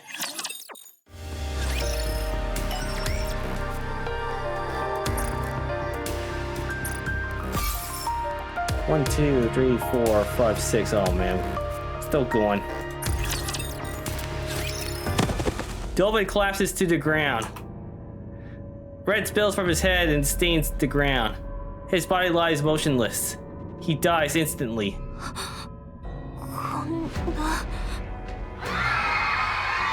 Chaos erupts. Rikis insist that the like scream. One of the Ark's highest authorities, a deputy chief, is ドロシ dead. ーあなた自分が何をしたのか私ではありません Wait, who? I turn my head. Smoke rises from Deputy Chief Birmingham's gun. Wait. Why? エニック判決を判決を言い渡します。首脳部の過半数以上の同意を得ずに、アーク内で私兵を動員したこと。首脳部の過半数以上の同意を得ずに、アーク内で実弾を使用したこと。首脳部の過半数以上の同意を得ずに、アーク内で爆発物を使用したこと。また、その過程で不必要なニケの犠牲を生んだこと。さらに、極秘である侵食研究のデータを首脳部の過半数以上の同意を得ずに乱用したこと。以上により、アークに著しい混乱を引き起こしたこと。かかる罪状に基づき、副司令官ドバンに対し、副司令官バーニンガムが略式の処刑を行ったことについて、状況を看過すれば、アークの混乱をさらに深刻化させる恐れがあったこと。過剰な挑発行為により、未確認個体であるピルグリム・ドロシーをアークの脅威たらしめる可能性があったこと。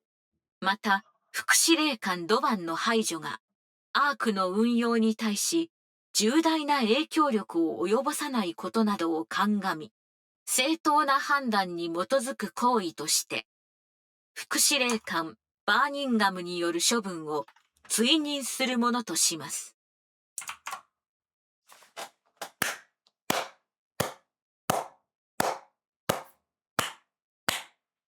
Bravo, Buttermilk. You're not that bad after all.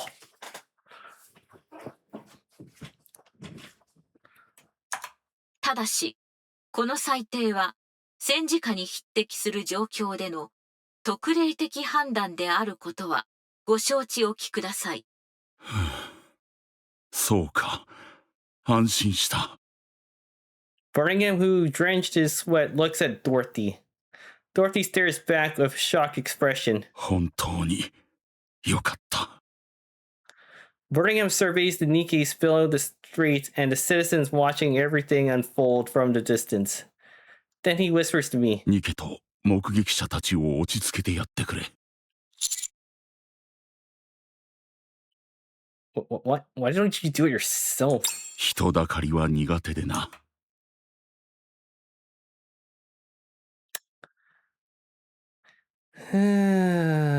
Okay, dude.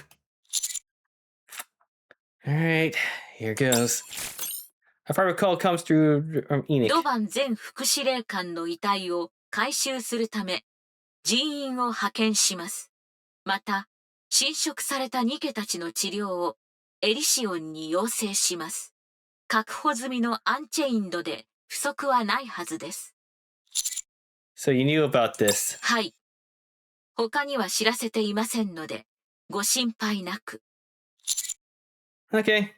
Leave it in your hands, then. 承知しました。I look around. I see the trembling eyes of the countless Nikkes and citizens. And in the end, the gazes of Dorothy stands. I take a deep breath and point at Dorothy. This is Dorothy, the second leader of the Goddess Squad. The Goddess Squad is not a legend. They existed, and their leader stands now before you. And their leader stands before you now. 急に何を Dorothy is innocent. I can vouch for her. You all know what Dorothy has done for the Yark in its time of need. I will personally guarantee Dorothy's safety. As the commander of the counters and the commander of the counters, the commando unit. Former Deputy Chief Doban. He attempted to frame and execute Dorothy. His motives are currently under investigation. His actions were no different from the acts of terrorism, including the discharge of firearms and the planting of bombs inside Nikkes to use them as weapons. He was executed by Deputy Chief Birmingham. Should I say more? Do I need to address what Dorothy or even what Doban said? As I mulled these things over, my eyes meet Birmingham's. He subtly shakes his head. This is all I can share at the moment. Further details will be provided in a statement from the central government.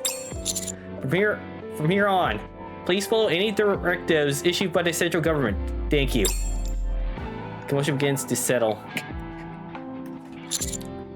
Dorothy. 誰かこんなことをしろとは頼んでいません。 I'll convince them. 何をです。 I'll convince them so you can be compensated for everything you've been through. Just trust me. I'm pretty sure many fans believe the Doros too. Handcuffs are placed on Dorothy's wrist. Wait. 体裁上こうするだけだ。市街地で銃を使用したことは紛れもない事実だからな。そもそもこんな鉄の輪ごときで拘束できる相手だと思うか？ Of course not. ひとまず構成官に送るという形にさせてもらう。後の話はそこでしよう。ええ。ああ、それと君。Yeah. あれでいい。これだけ混乱した状況では詳しい説明をするより目に見えていることに集中して伝えることが重要だ。我々としても時間を稼げて都合がいい。締め方はあと一歩というところだが、いずれ身につけられるだろう。とにかく今は帰ってゆっくり休みたまえ。近いうちにまた話をしよう。Yeah, I reframed my previous statement. Not so bad, ain't so bad now, buttermilk. Alright. Thanks anyways. ドロシー。はい。構成官ではおとなしくしていて、騒ぎを起こしてはダメよ。差し入れしてあげるから。読みたい雑誌があったら教えてください。あなたたちという人は本当に。Alright, well. Just 5 more and you'll be nearly over. Holy shit, almost 3 hours already. Dorothy and Birmingham stare at each other. After more than 10 minutes, Dorothy begins to grow restless. Just as she's about to speak, Birmingham opens his mouth. 先を急ぎすぎだ。ニケや群衆を先導し、第三次地上奪還戦を始めさせようなどと、本当にできると思っていたのか。あなたがいつまで経っても何もしないので、やむを得ずそうしたまでです。クイーンの降下は事実か。ええ、そうです。エデンの壊滅も。君がゴッデスのドロシーであることも。ええ。まあ、それは知っていたがな。Yeah, I think everybody caught on to that too. I mean, after all, learning from whatchamacallit, the pretty Starside story, yeah, that's really not as surprising. なんですって。君がかのゴッデス部隊のドロシーということは初めて会った時から知っていた。アークでは伝説のようなものだったのでしょ。そんな話を信じるなど、アークの副司令官としては。初対面の時、君が聞いてきたことがあったな。尋ね人だ。名前とその人物の行方を聞かれた。オスワルド、私の祖父にあたる。血のつながりはないがな。Yeah, speaking of the side story, I still find it hard to believe that Birmingham would be Oswald's grandson. Blood related or not. Dorothy springs into her feet. あなたは。座ってくれ。ここで騒ぐのは得策ではない。説明はする。そうしてください。Dorothy sits back down. 私は君を疑っていた。君が本当にあのゴッデスのドロシーかどうか。君の企みは最初からほぼ分かっていた。アークを狙っていることは隠しきれていなかったからな。だがそれだけで処分することもできなかった。祖父の残していた記録の中で君は誰よりも輝く勝利の女神だったからだ。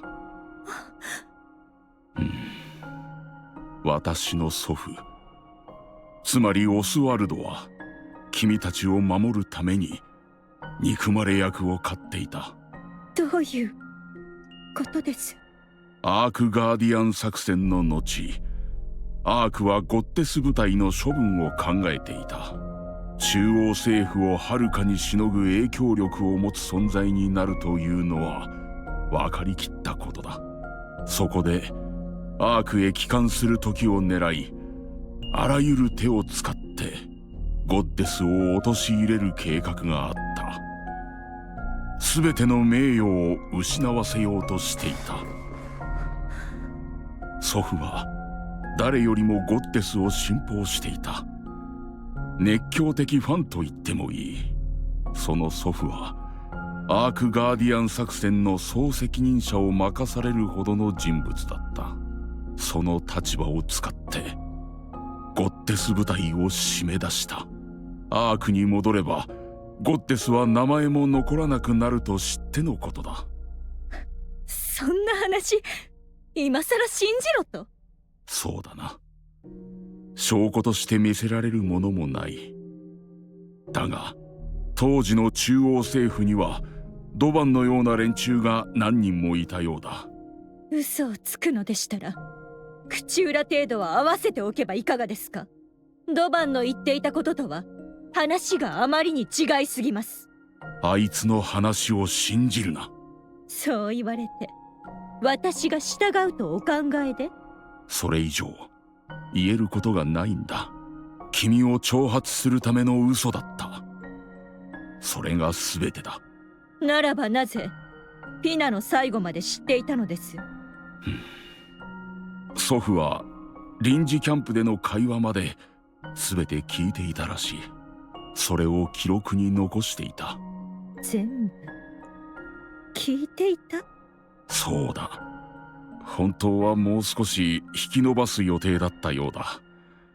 あまりことを急げば発覚してしまうからな。だが君に起こったことを知って予定を前倒しにした。ゴッテスが耐えきれなくなると思ったのだろう。なぜそう言わなかったのですか。あなたの話が事実ならなぜあの時私たちは真実を聞けずに見捨てられたのです。アークに戻ればゴッテスは政治的に消され実験台に送られあらゆる濡れ衣を着せられる。そう言ってもゴッテスはアークへ向かっただろうな。そんなはずがない。自分の目で確かめると。君たちはアークをそれほどまでに信用していた。問題が起きたので後で連絡します。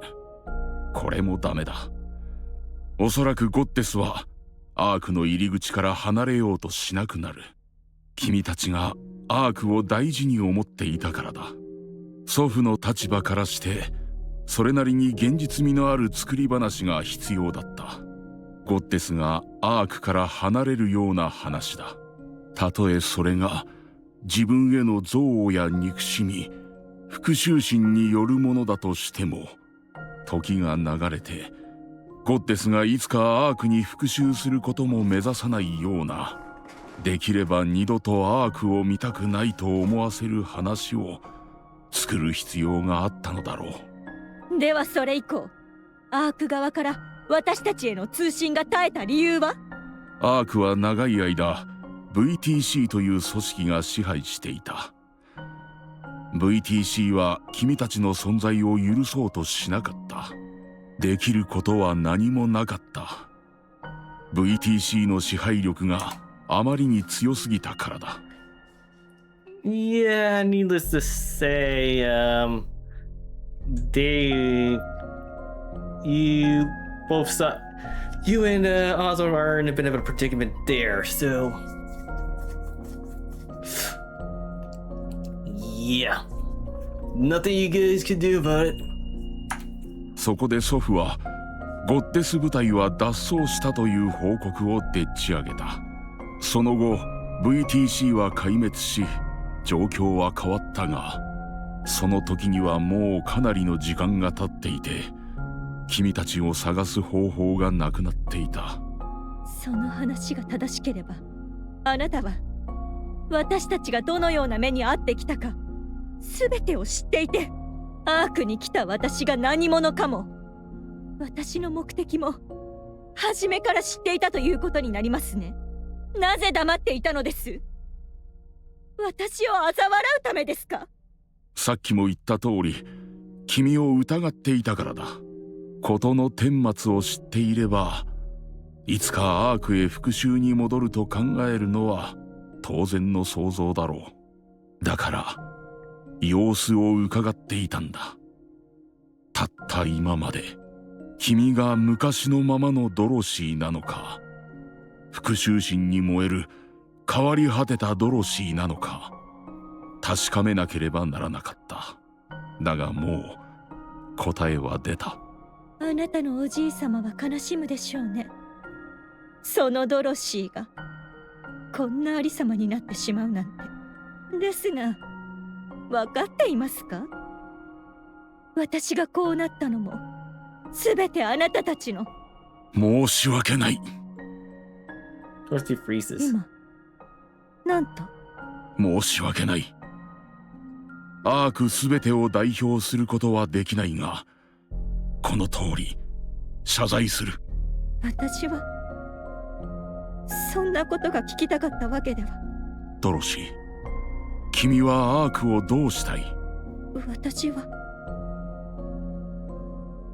アークを奪って復讐。違うな。君にそんなことはできない。私は君の様子を見て答えを出したと言った。これが私の答えだ。君がアークに復讐することはできない。今すぐめちゃくちゃにすることもできるのですよ。やろうと思えばできるだろう。そうするだけの武力も知力も統率力もある。だがそうはしなかった。あえて遠回りをしている。君は何度もアークを危機から救った。ニケや人間からの感謝の言葉に喜んでいた。君の言う通り、君は今すぐにでも復讐を果たせる。だがそうしていない。今回の件で確信ができた。君はあのドバンにさえ一発も撃てなかった。君にはできない。君はまだゴッデスで勝利の女神だ。君がアークに復讐を果たすことはない。哀れなものだ。長い間燃やしてきた復讐心がわずかな承認や敬意を得られただけで揺らいでしまうものだとは不憫なものだ。それでもニケや人間を、人類を愛することしかできない君は、そして悲しいことだ。いいように利用されるばかりで復讐を果たせるほどの知恵も力もありながら、それを活かせない君の愚直さは。勝手なことを何がわかるというのです？だからこそ君はまだ勝利の女神のままだ。君をこれ以上泳がせておくこともできん。敵になるか味方になるか覚悟を決めたまえ。敵であれば打ち倒す。だが君が今も勝利の女神であるというなら、アークは君を助けるだろう。そうなることは約束する。君が再び勝利の女神、人類の希望、ゴッデスとなれるよう力を尽くそう。それ以上何も言わないでください。お願いです。Because Dorothy feels like she might start to hope again. Brigham places an old book on a table. 祖父が手書きで残した君に関する記録だ。読みたまえ。君にはその資格がある。Brigham rises from his seat, then turns and walks out. He looks back at Dorothy, staring blankly at the book on the table. Brigham looks at Dorothy, then straightens. Dorothy lifts her head and looks back at Brigham. いつかドロシーに会えたら言いたいことがあったんだ。人類のために戦う。Please don't.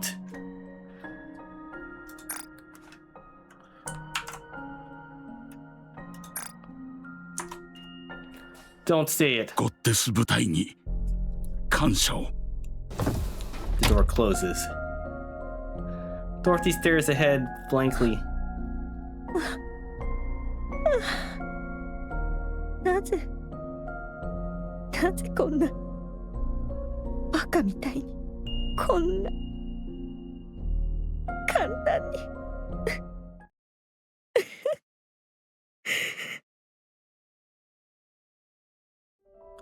That evening, Dorothy reads the book Burning Game. The final page is filled with nothing but words of guilt towards the goddesses, which Dorothy stares at blankly through the entire night. When morning comes, she hears that a high-ranking official from the central government has requested a visit. He doesn't want to go because it's certain to be an uncomfortable meeting. Even so, she gets to her feet. Dorothy sits in a chair in the visitation room. Her visitor is yet to arrive, but Dorothy is relieved that she still wrestles with her feelings. A short while later, she hears the door opening behind her.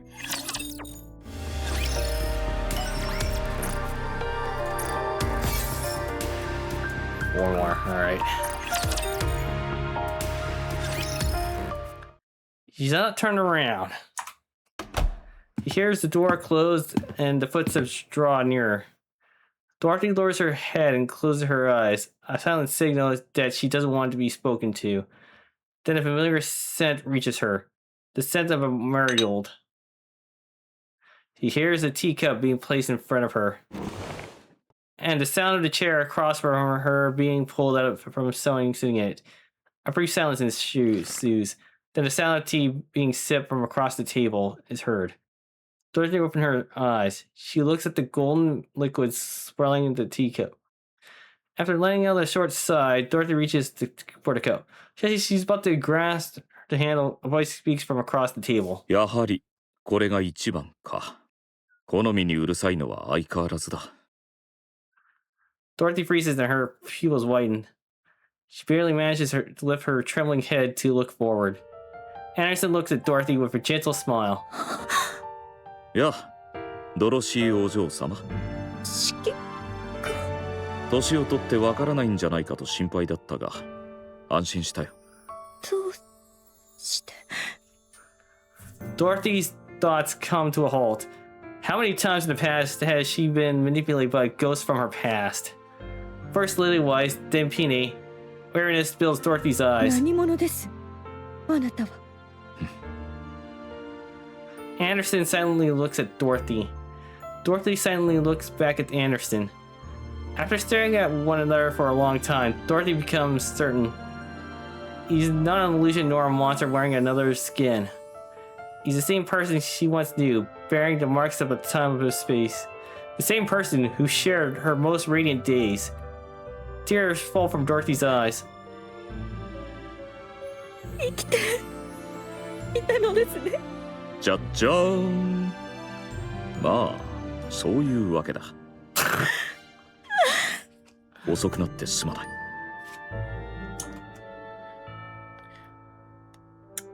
Yeah, I'm pretty sure there are some reasons why, Anderson. I know I shouldn't be laughing at it. Would be a touching reunion, but still. それにしても、感動の再会が無所の面会室なんて大したドラマだ。なあ。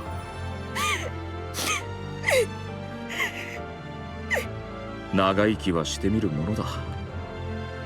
あのお嬢様が刑務所送りになるなんてな。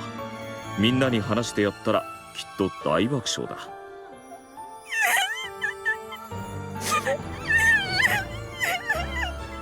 少しも変わっていないな。目つきが少し鋭くなった気はするが、ほとんどあの頃のままだ。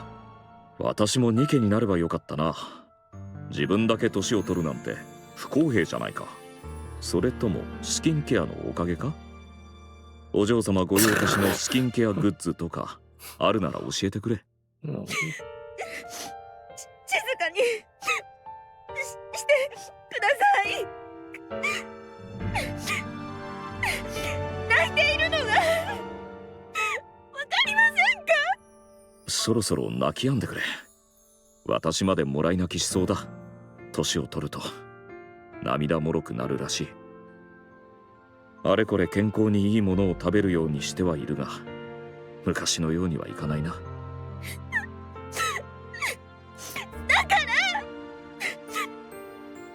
静かに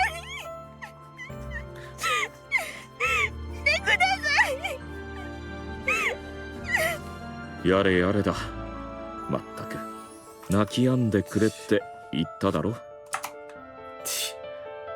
Jesus, you took a page out of your grandson now, Anderson? I mean, after all, Anderson's voiced by Joseph Joestar.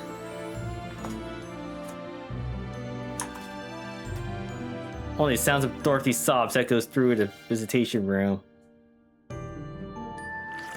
Dorothy brings the tea to her lips. 悪くありませんね。いい茶葉です。出し方も正しくできています。あれだけ泣いておいて、今さら気取っても無駄だぞ。その話、いつまで引っ張るおつもりですか？そうだな。リリスに話すまでか。話は聞いている。リリスのボディがクイーンに奪われたそうだな。何としても倒さないとならない。絶対に。それで、君はこんなところで何をしている？話はすでに聞いているのでは？ああ、だから聞いたんだ。今クイーンの首を取るために戦っていてもまだ遅いぐらいだ。だからここで何をしているのか聞いた。自分探しの旅か？そういう指揮官こそ生きていたなら今まで何をしていたのです？しかも私がアークにいるというのになぜ今まで？落ち着いてくれ。全部聞かせてやるから。しかし昔の話をするなんて久しぶりだな。ワクワクしてくる。軽口はもう結構です。とりあえず私のことだが、アークガーディアン作戦の途中で死にかけてリリスにアーク行きのエレベーターへ叩き込まれたんだ。何も言わずにあんな別れ方になったのは本当にすまなかった。アークに来てから治療続きでどうにか死なずには済んだが、目を覚ました時には何十年も経っていた。 VTC の連中があえて昏睡状態のままにしていたらしい。それだけの時間ずっとだ。そんなことのために開発された技術ではなかっただろうにな。 VTC は指揮官の影響力を恐れていたのでしょうね。そうだろうな。バーニンガムから聞いていたか？いいえ、記録を読みました。ああ、あの本のことか。よく書けていたな。私の活躍が抜けている以外はいい記録だ。とにかく何十年も死人同然に眠り続けていたところをアーサーという人物に起こされた。目を覚ましてみれば体はボロボロの上に、君たちはピルグリムという知らない名前で呼ばれるようになっていた。それで調べたんだ。細い人脈を総動員して何があったのか。全ての大元は VTC だった。意外でも何でもない。予想通りのことだがな。そんなわけで体を少し鍛えていたら、奴らの中の偉い連中が集まるイベントがあると聞いた。そこへ行って挨拶してやったんだ。壊滅させたそうですね。ああ、一人残らず。いや、一番上には逃げられたか。その功績が認められて厳密には波を起こしたことの方だろうがな。とにかく副司令官に収まったというわけだ。その後は君たちと連絡をつけようと方法を探し続けた。だが君たちの足跡は完璧に消されていて追う方法もなかった。ただ少し性格は変わったりしたが、相変わらず人類のために戦っていると聞いた。すぐにでも飛び出していきたかったが、アークの治療設備がなければ一日と持たない体になっていたからな。誰かに任せようにも地上での探索はリスクが高すぎる。それで何もできずにいた。ピルグリムは人類に好意的だから決して攻撃せずに助けてもらえと指示を出したくらいだ。それでも一度くらいは試してみてもよかったのでは？どんな顔してそうすればいい？アークガーディアン作戦の大事な時に自分だけアークへ逃げて君たちを何十年と見捨てているんだ。自分の意思でないと言ったって事実は変わらないだろう。だから見守って遠回しに助けるぐらいしかできなかった。今の私は権力だけ持て余した何もできない人間だ。だからといって会いたかった。だができなかった。できなかったんだ。 Anderson lightly taps to the side of his fist. A metallic thud echoes. 私はもう君たちと共に戦場を駆け回れる指揮官ではなくなった。情けない。一戦を退いた後は地上奪還のためにいろいろと働いた。混乱した軍部を立て直したり、戦闘教本を新しく作ったり、できることはやってきた。だがその時のアークはもうボロボロだった。地上奪還戦に2度も失敗して壊れかけていたんだ。つなぎ止めるだけで精一杯だったんだ。今までずっとな。まあ私の事情はこんなところだ。君がアークにいるのになぜ会いに来なかったか気になるか？天使みたいにバッチリ決めて入ってきたから知らなかったはずがないとでも言いたいところだろう。そうですね。聞かせていただきましょうか。何もかも分かっていたからだ。君がアークにやってきた理由は誰よりもよく理解している。だから会いに行けなかったんだ。どういうことです？君がアークを壊そうと言えばきっと私は手を貸すしかなくなっただろう。君と力を合わせてアークをバラバラにした後、エデン万歳と叫んでいただろうな。それでもアークは重要な場所だ。いくら憎かろうと人類最後の拠り所であることに変わりはない。どうあっても守られるべき場所なんだ。それでバーニンガムに託した。バーニンガムは人を見る目がある。勘も働く。ルックス以外に弱点がない。君の本心を確かめてほしいと頼んだ。もし君が昔のままならアークを挙げて助ける。もしそうでないなら。私を殺すつもりでしたか？ああ。指揮官がこの私を。闇に落ちた仲間を涙を流して切るヒーロー。結構王道だろう。あるいは落ちた昔の仲間にほだされて魔王軍につくヒーローもな。こっちもそれなりに人気が出そうな話だ。変わっていないようでよかった。指揮官、私は変わり果ててしまいました。いいや、君はそのままだ。私にはわかる。相変わらず一人で強がって結局は情に流されて大義のために自分を犠牲にする。アークの手を取ってくれドロシー。それからクイーンを倒しに行くんだ。あいつのことを考えていると怒りで眠れなくなる。 You speak for all of us, Anderson. You speak for all of us. そうは言っても今までずっと復讐のために生きてきたんだ。簡単には決められないだろうな。だがドロシー、今までしなかったのならそれはきっとする気がなかったということだ。ちょっと失礼。 Anderson takes out his phone. ああ、私だ。わかった。すぐに戻る。昔の知り合いと話をしていた。最近は数字も良好だ。何度も検査を受ける必要はないと思うが。ああ、わかった。直ちに向かう。そうだな。では後ほど。話し方を変えたようですね。副司令官ともなると威厳を保たないといけないからな。だが中身は昔と何も変わっていない。体はボロボロでしっかり老いぼれたが気持ちは昔のままだ。君はどうだ？また来る。看守の言うことをよく聞いて脱獄はやめておけ。指揮官、いろいろなことはありましたがまたお会いできてよかった。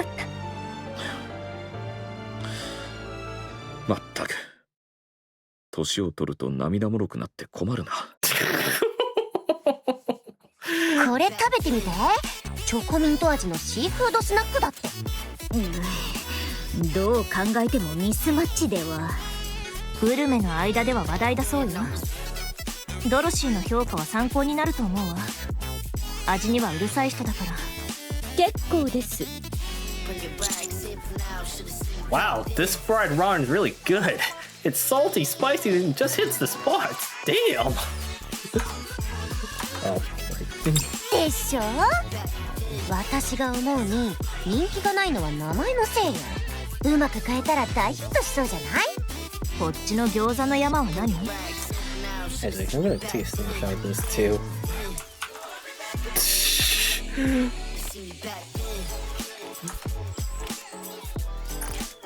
The Dora's being tortured by us.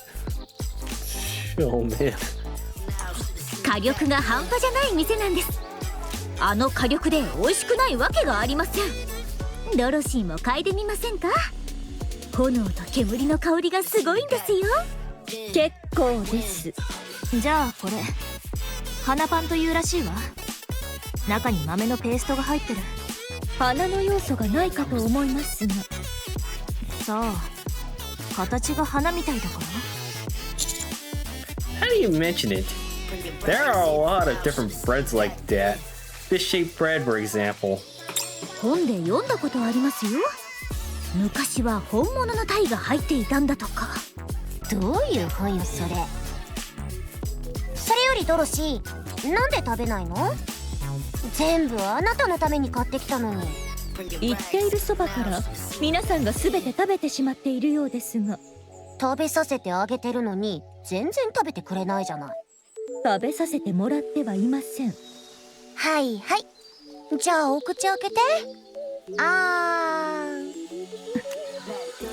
ほらね、口まで持って行っても食べてくれないし。それなら私に食べさせてください。あーん。なんで指を突っ込むんですか？食べ終わったのでしたら、そろそろお帰りいただけますか？ We haven't even started yet. But he let it split up. お腹いっぱい。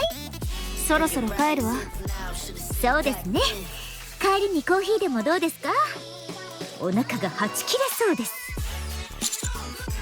Oh, Dorothy, be sure you eat the creme brulee today. Otherwise, it'll spoil.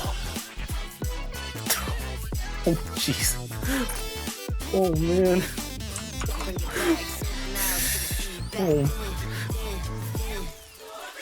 Oh, man. I feel like we're the bad guys in this scenario. もう帰るのですか？ Yeah, we're done eating after all. 何か言いたいことがあって来られたのでは？本当はアニスが囚人服を着たあなたを見たいと言うから来たの。ちょっと、ラピだって同じでしょ？結構経っていますが服が綺麗なままですね。もしかして立って寝てます？あ、そうですか。もう行ってください。届けてほしい手紙はない？捕まったらそうやって外と連絡するものよ。ああ、そうそう。ラピも前科者だから詳しいのよね。わからないことがあったら聞けるわよ。不安定な頃の些細な過ちよ。ドロシーとラピが同じ部隊になれば犯罪者部隊が結成できますね。リアルカインドネスがもうあるでしょ？帰ってください。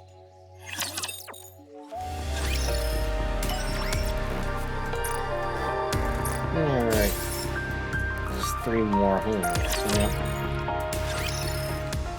In the central government's main conference room.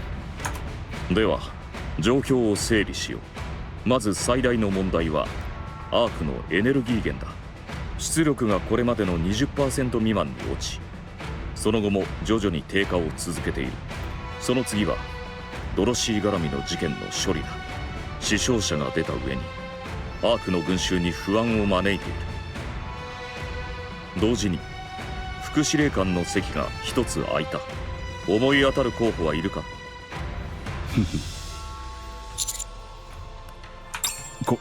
候補ならいる。だが時期尚早だ。そうか。まあその話は後だ。それから3件目、6O 絡みの市街中心部での戦闘、あらゆる憶測が飛び交っている状況だ。民衆も大きく動揺している。いずれ解決せねばならないが、これといった決め手がない。エネルギー源の問題解決が最も深刻な課題です。アークの基盤システムが徐々に麻痺していくことになります。現在のところ有効な対策は発見できていません。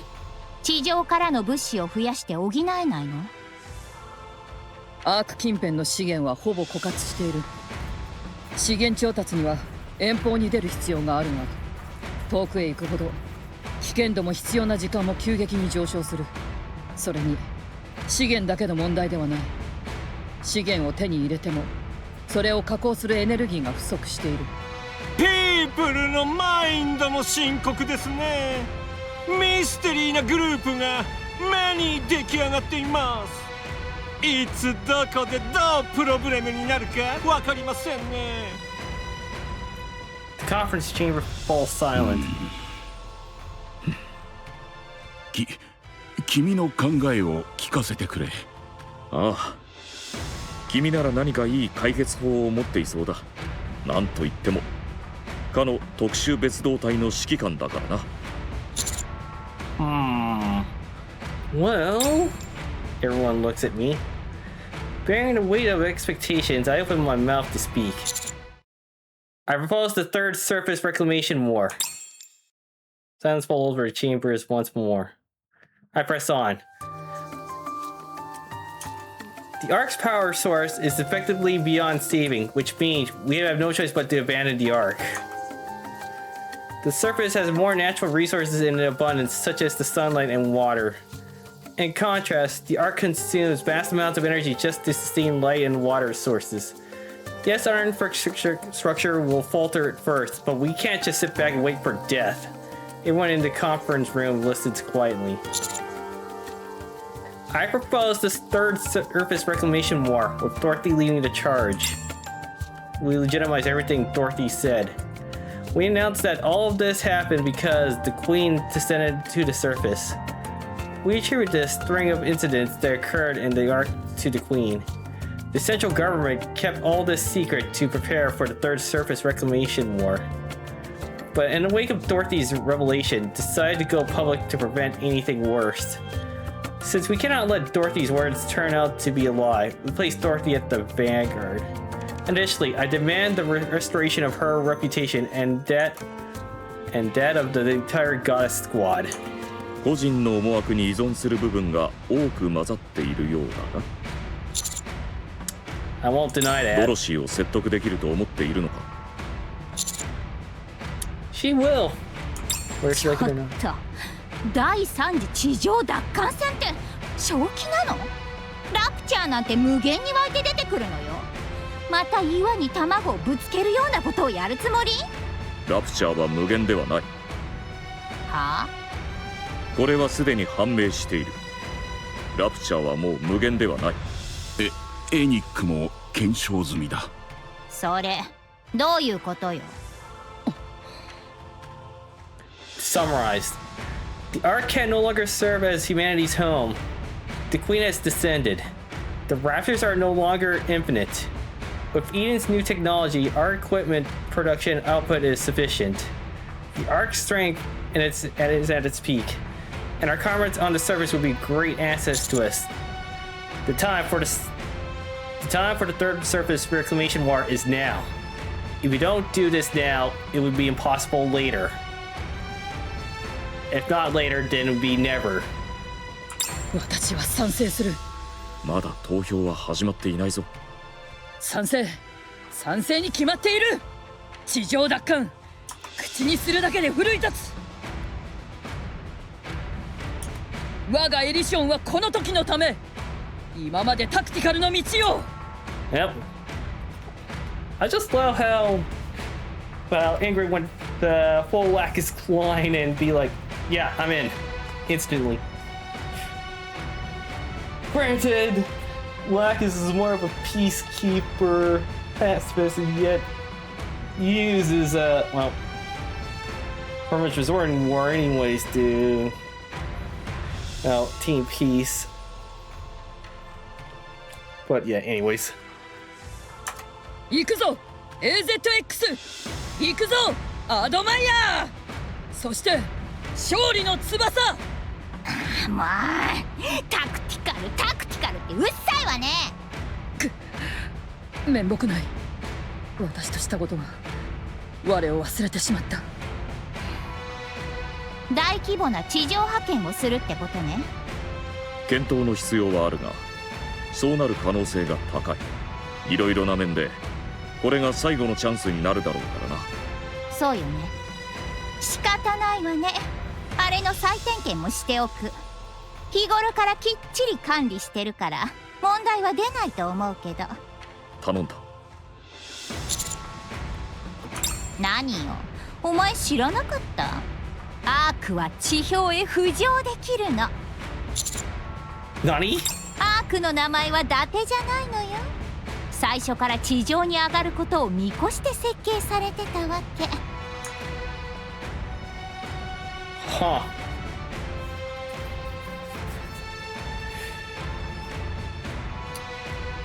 Didn't know you could do that too.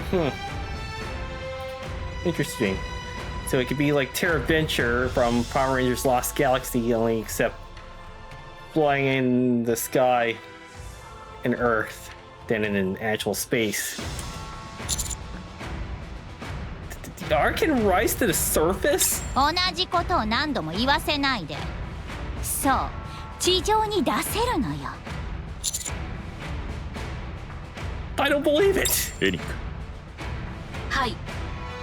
第3次地上奪還戦の実行可否、時期、成功率など優先的に計算します。どの程度の時間がいる？1ヶ月以内に完了の見込みです。分かった。よろしく頼む。残りの副司令官2名からの同意も必要だな。重大事項だ。満場一致が条件になる。それなら心配は不要だ。総司令官は相変わらずだし、あとの2名は私に全権を委任している。こんな時代になってもアークには関心がないようだな、あの2人は。では各自第3次地上奪還戦の開始を念頭に置き調査と準備を進めてくれたまえ。 Wait! どうしたマスタング。こんなタイムに第3次地上奪還戦を発表するつもりですか？ Oh no! アークの人々の心は最悪の状態です。ウォーを始めるなんて発表したら大騒ぎになるに決まっています。テロだって起こるかもしれませんね。しかし他に道もないだろう。強行するしかない。ミーにとっておきの提案があります。サード地上奪還戦への士気向上のためビッグコンサートを開催するのです。悲壮感を吹き飛ばしより良い未来へ人類が向かうためのフェスティバルをしようということです。ミーはそれがベリー得意です。プロ中のプロとも言えるでしょう。Butそれにはビッグなマネーが必要になります。ワンタイムでは終わらせません。複数回にわたるビッグコンサートを連続で開催します。アーク市民の心をがっちり捕まえるのです。苦しみも不安も忘れさせるのがエンターテイメントですからね。悪くない。中央政府からも積極的に支援できるようにしておこう。それに関しては任せる。Yes! So that's how Enisa's events just started. I know the backstory takes place way before the actual game started, but yeah. Kinda went full circle there. Although I have yet to go through the hard difficulty on Enisa's event and get the one final cutscene. そういうわけで、コマンダー! Yeah? TT スターにはそのフェスティバルでファーストを飾ってもらいます。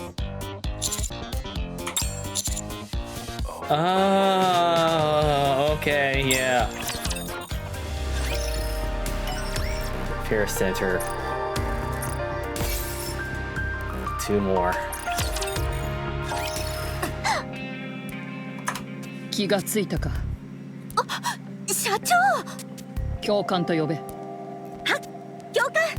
大停電の隙を狙って禁書庫を漁ったそうだな。ドロシーに関わる資料を盗み出し、それを不審な男に襲われ奪われた。間違いないか。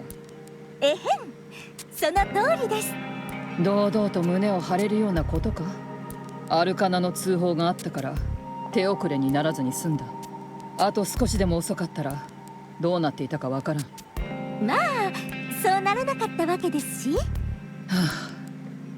それでアルカナさんは禁書庫の資料を外部に流出させた。相応の罰を受けることになる。私が盗んだだけです。あちらは被害者ですよ。被害者を処罰するなんて企業の横暴では。まだ話は終わっていない。原則的にはそうなるべきだが、元はといえばアークの大停電という想定外の要因がある。特殊な事情も考慮に入れて今回は不問ということにした。つまり悪いようにはしていないという意味だ。私を撃った犯人はどうなりましたか？すでに発見されて射殺された。まったく犯罪なんてするものじゃありませんね。アイリ、禁書庫は存在自体が極秘事項だ。情報を許可なく外部に持ち出したことへの責任は負ってもらうぞ。一つ質問があります。私の話を聞いていないな。なんだ？ドロシーは何を狙っていたんですか？アークへの復讐といったところだが、実行には移していない。何の復讐ですか？アークにはドロシーとゴッテス部隊を利用して捨てた過去がある。そうでしたか。嬉しそうだね。はい、私は観察部隊の所属ですから、人の隠し事を暴くことこそ生きている理由です。それにしても最高の気分です。アークの隠し事を暴けたなんて気持ちいい。だからこの仕事はやめられないんですよ。さあ、私のことを有能だと褒めてください。ああ、実に有能だな。やったー！そういうわけでお前は記憶消去を受けることになった。はい？心配するな。消されるのは禁書庫に関する情報に限られる。お前のことだ。またいつかたどり着いてしまう気はするがな。ああ、それなら問題ありません。ただもうちょっと後にしてもらえますか？この気分をもう少し味わっていたいので。ああ、好きにしろ。ところでアビスタはどこへ行った？一緒に行動しているはずではないのか？ああ、アビスタならアイドルのマネージャーをやってます。どこで道を間違えたというのだ、エリシオンは。Your guess is good as everybody's, Ingrid. Well, then again, you should share same voice actress as Lactus Klein, and also you did share the same voice of Isabel. So maybe it's due to connections, I guess.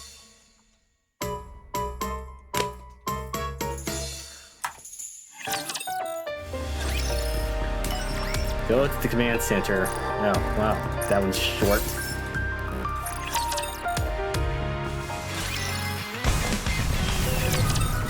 Alright. それで TT スターのライブがまたアップグレードされるってこと？ Yep. それも第3次地上奪還戦記念イベントの一発目よ。責任が重すぎない？そうですね。そうよね。私たちだけじゃないんでしょ？さすがに規模が大きいし。There may be some supporting acts, but essentially it's a TT Star solo concert. そういえば、ニケの製造技術は手に入ったの？ Yes, Misslis provided it. エリシオンではなくミシリスですか？タクティカルの力が分かってないんですか？ Misslis is the best when it comes to Nikke production technology, after all. それはそうかもしれませんが。手に入ったなら早くエデンに渡さないとね。仕方ないわね。一刻を争うことだし、早く行きましょう。Your participation in the concert is mandatory, Anise. そっち？ Yes. I explained to everyone. Thanks to her heroics on Punk Street shooting down the Black Spires, and also her performance in their recent battle with Sixo, Anise's recognition has greatly increased. All these achievements occurred inside the Ark and were witnessed by numerous people. As a result, Anise has become one of the most famous Nikkes in the Ark, having established herself as a symbol of hope who saved the Ark in the darkest hour. The fate of the entire Ark is at stake with the Third Surface Reclamation War. As a symbol of hope, Anise must stand behind it. Since she has past her experience as a pop star, it is a perfect opportunity. That is the position of the central government and Tetra. 希望の象徴。私が。Yes. I wager you're a source of hope for a lot of people in the Ark. The Third Surface Reclamation War must not fail, and since you've now become a symbol of hope, you need to inspire that hope in others. You need to show them who you are, Anise. Just show them how radiant you are. Just don't believe in yourself, just believe in me. Believe in me that believes in you.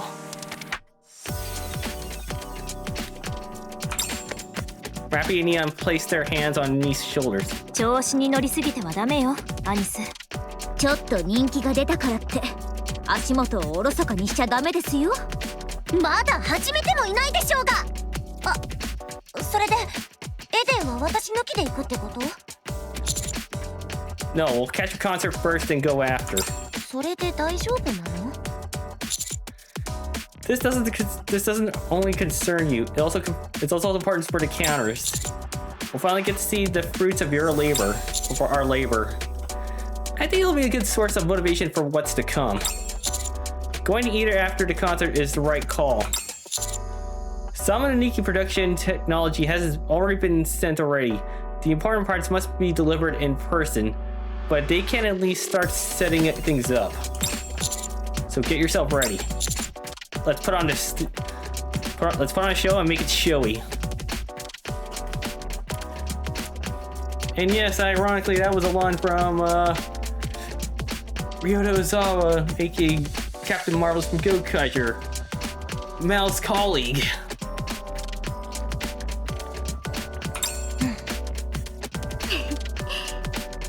よーし、素敵なライブにしてみせるわ。私たちのチケット用意してもらえますよね。いい席を頼むわ。はいはい。最高の席で最高のステージを見せてあげる。And that's where the event comes in play. And that's it. That's the chapter, and we've now cut up. But there's one thing in particular. Oh, actually, got the tickets, but there's one thing in particular we need to go through. So, back 15 months ago, which is last year February, that I was up to the point of I reached a certain boss that I was able to beat, and it took me 3 months later to get through it. And it's all thanks to Reg recommending me the teams. But the problem is that I didn't get a chance to record it or even stream it. But I'm actually finally up to this point.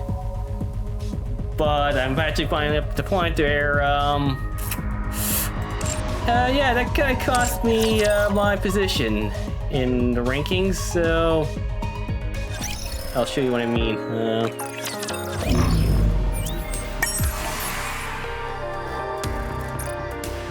Yeah, my overconfidence may have cost me right there. Oh, and so I may have went through the Tetra Tower, so yeah, they can have that, but I will redeem myself one day, but yeah, so.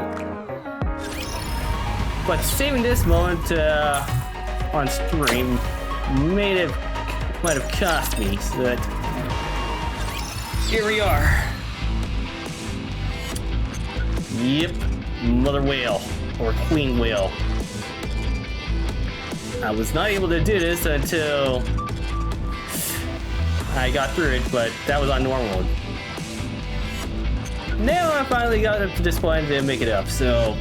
ついに私の火力を試す時が来ましたね。Let's see here.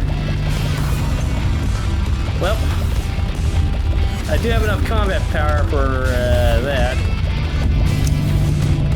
But this is just as minuscule too, so we'll start with this since we got the Nikkes needed, because at the time I didn't have Crown,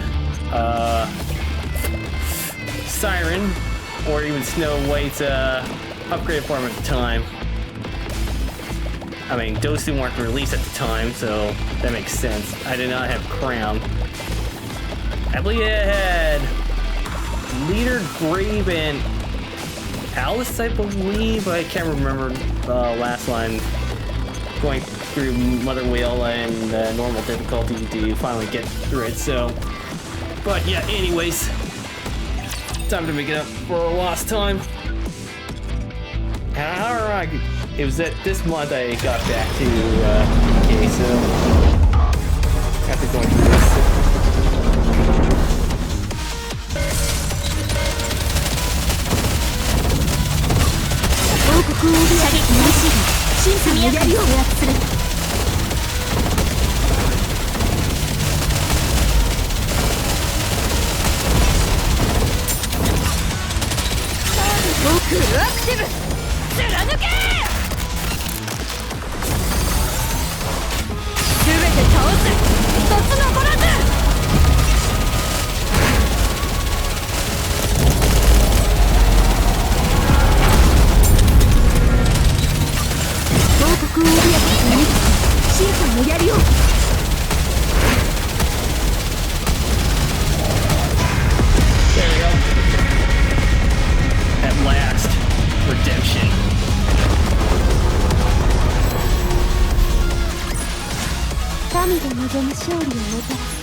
Yep, there you go. I finally managed to beat Mother Whale or Queen Whale on stream after not doing it for after wasn't able to do it the last 15 months, or last year rather. So there you go. Finally managed to beat Mother Whale, but that was at the cost of me losing or being outranked. So yeah.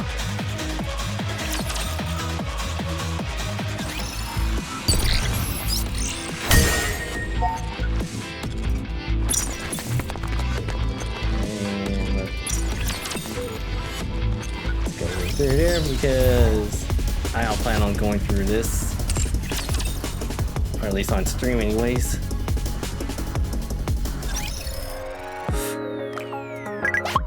Actually, let's go through Neons.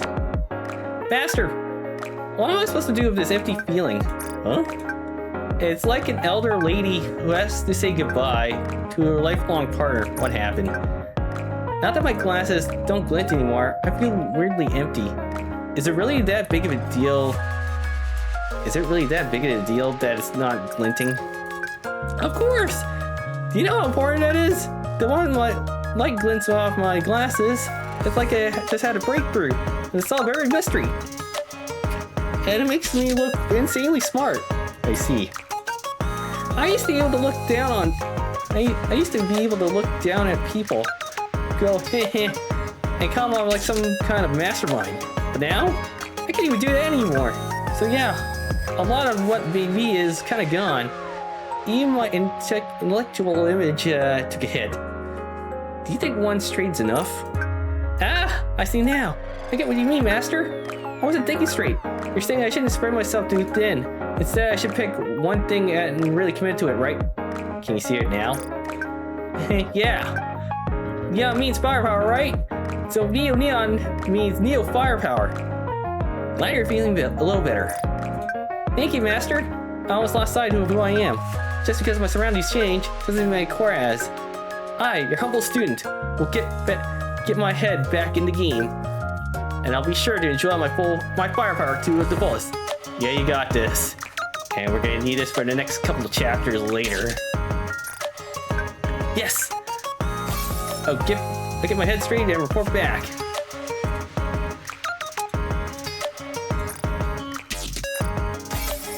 There we go.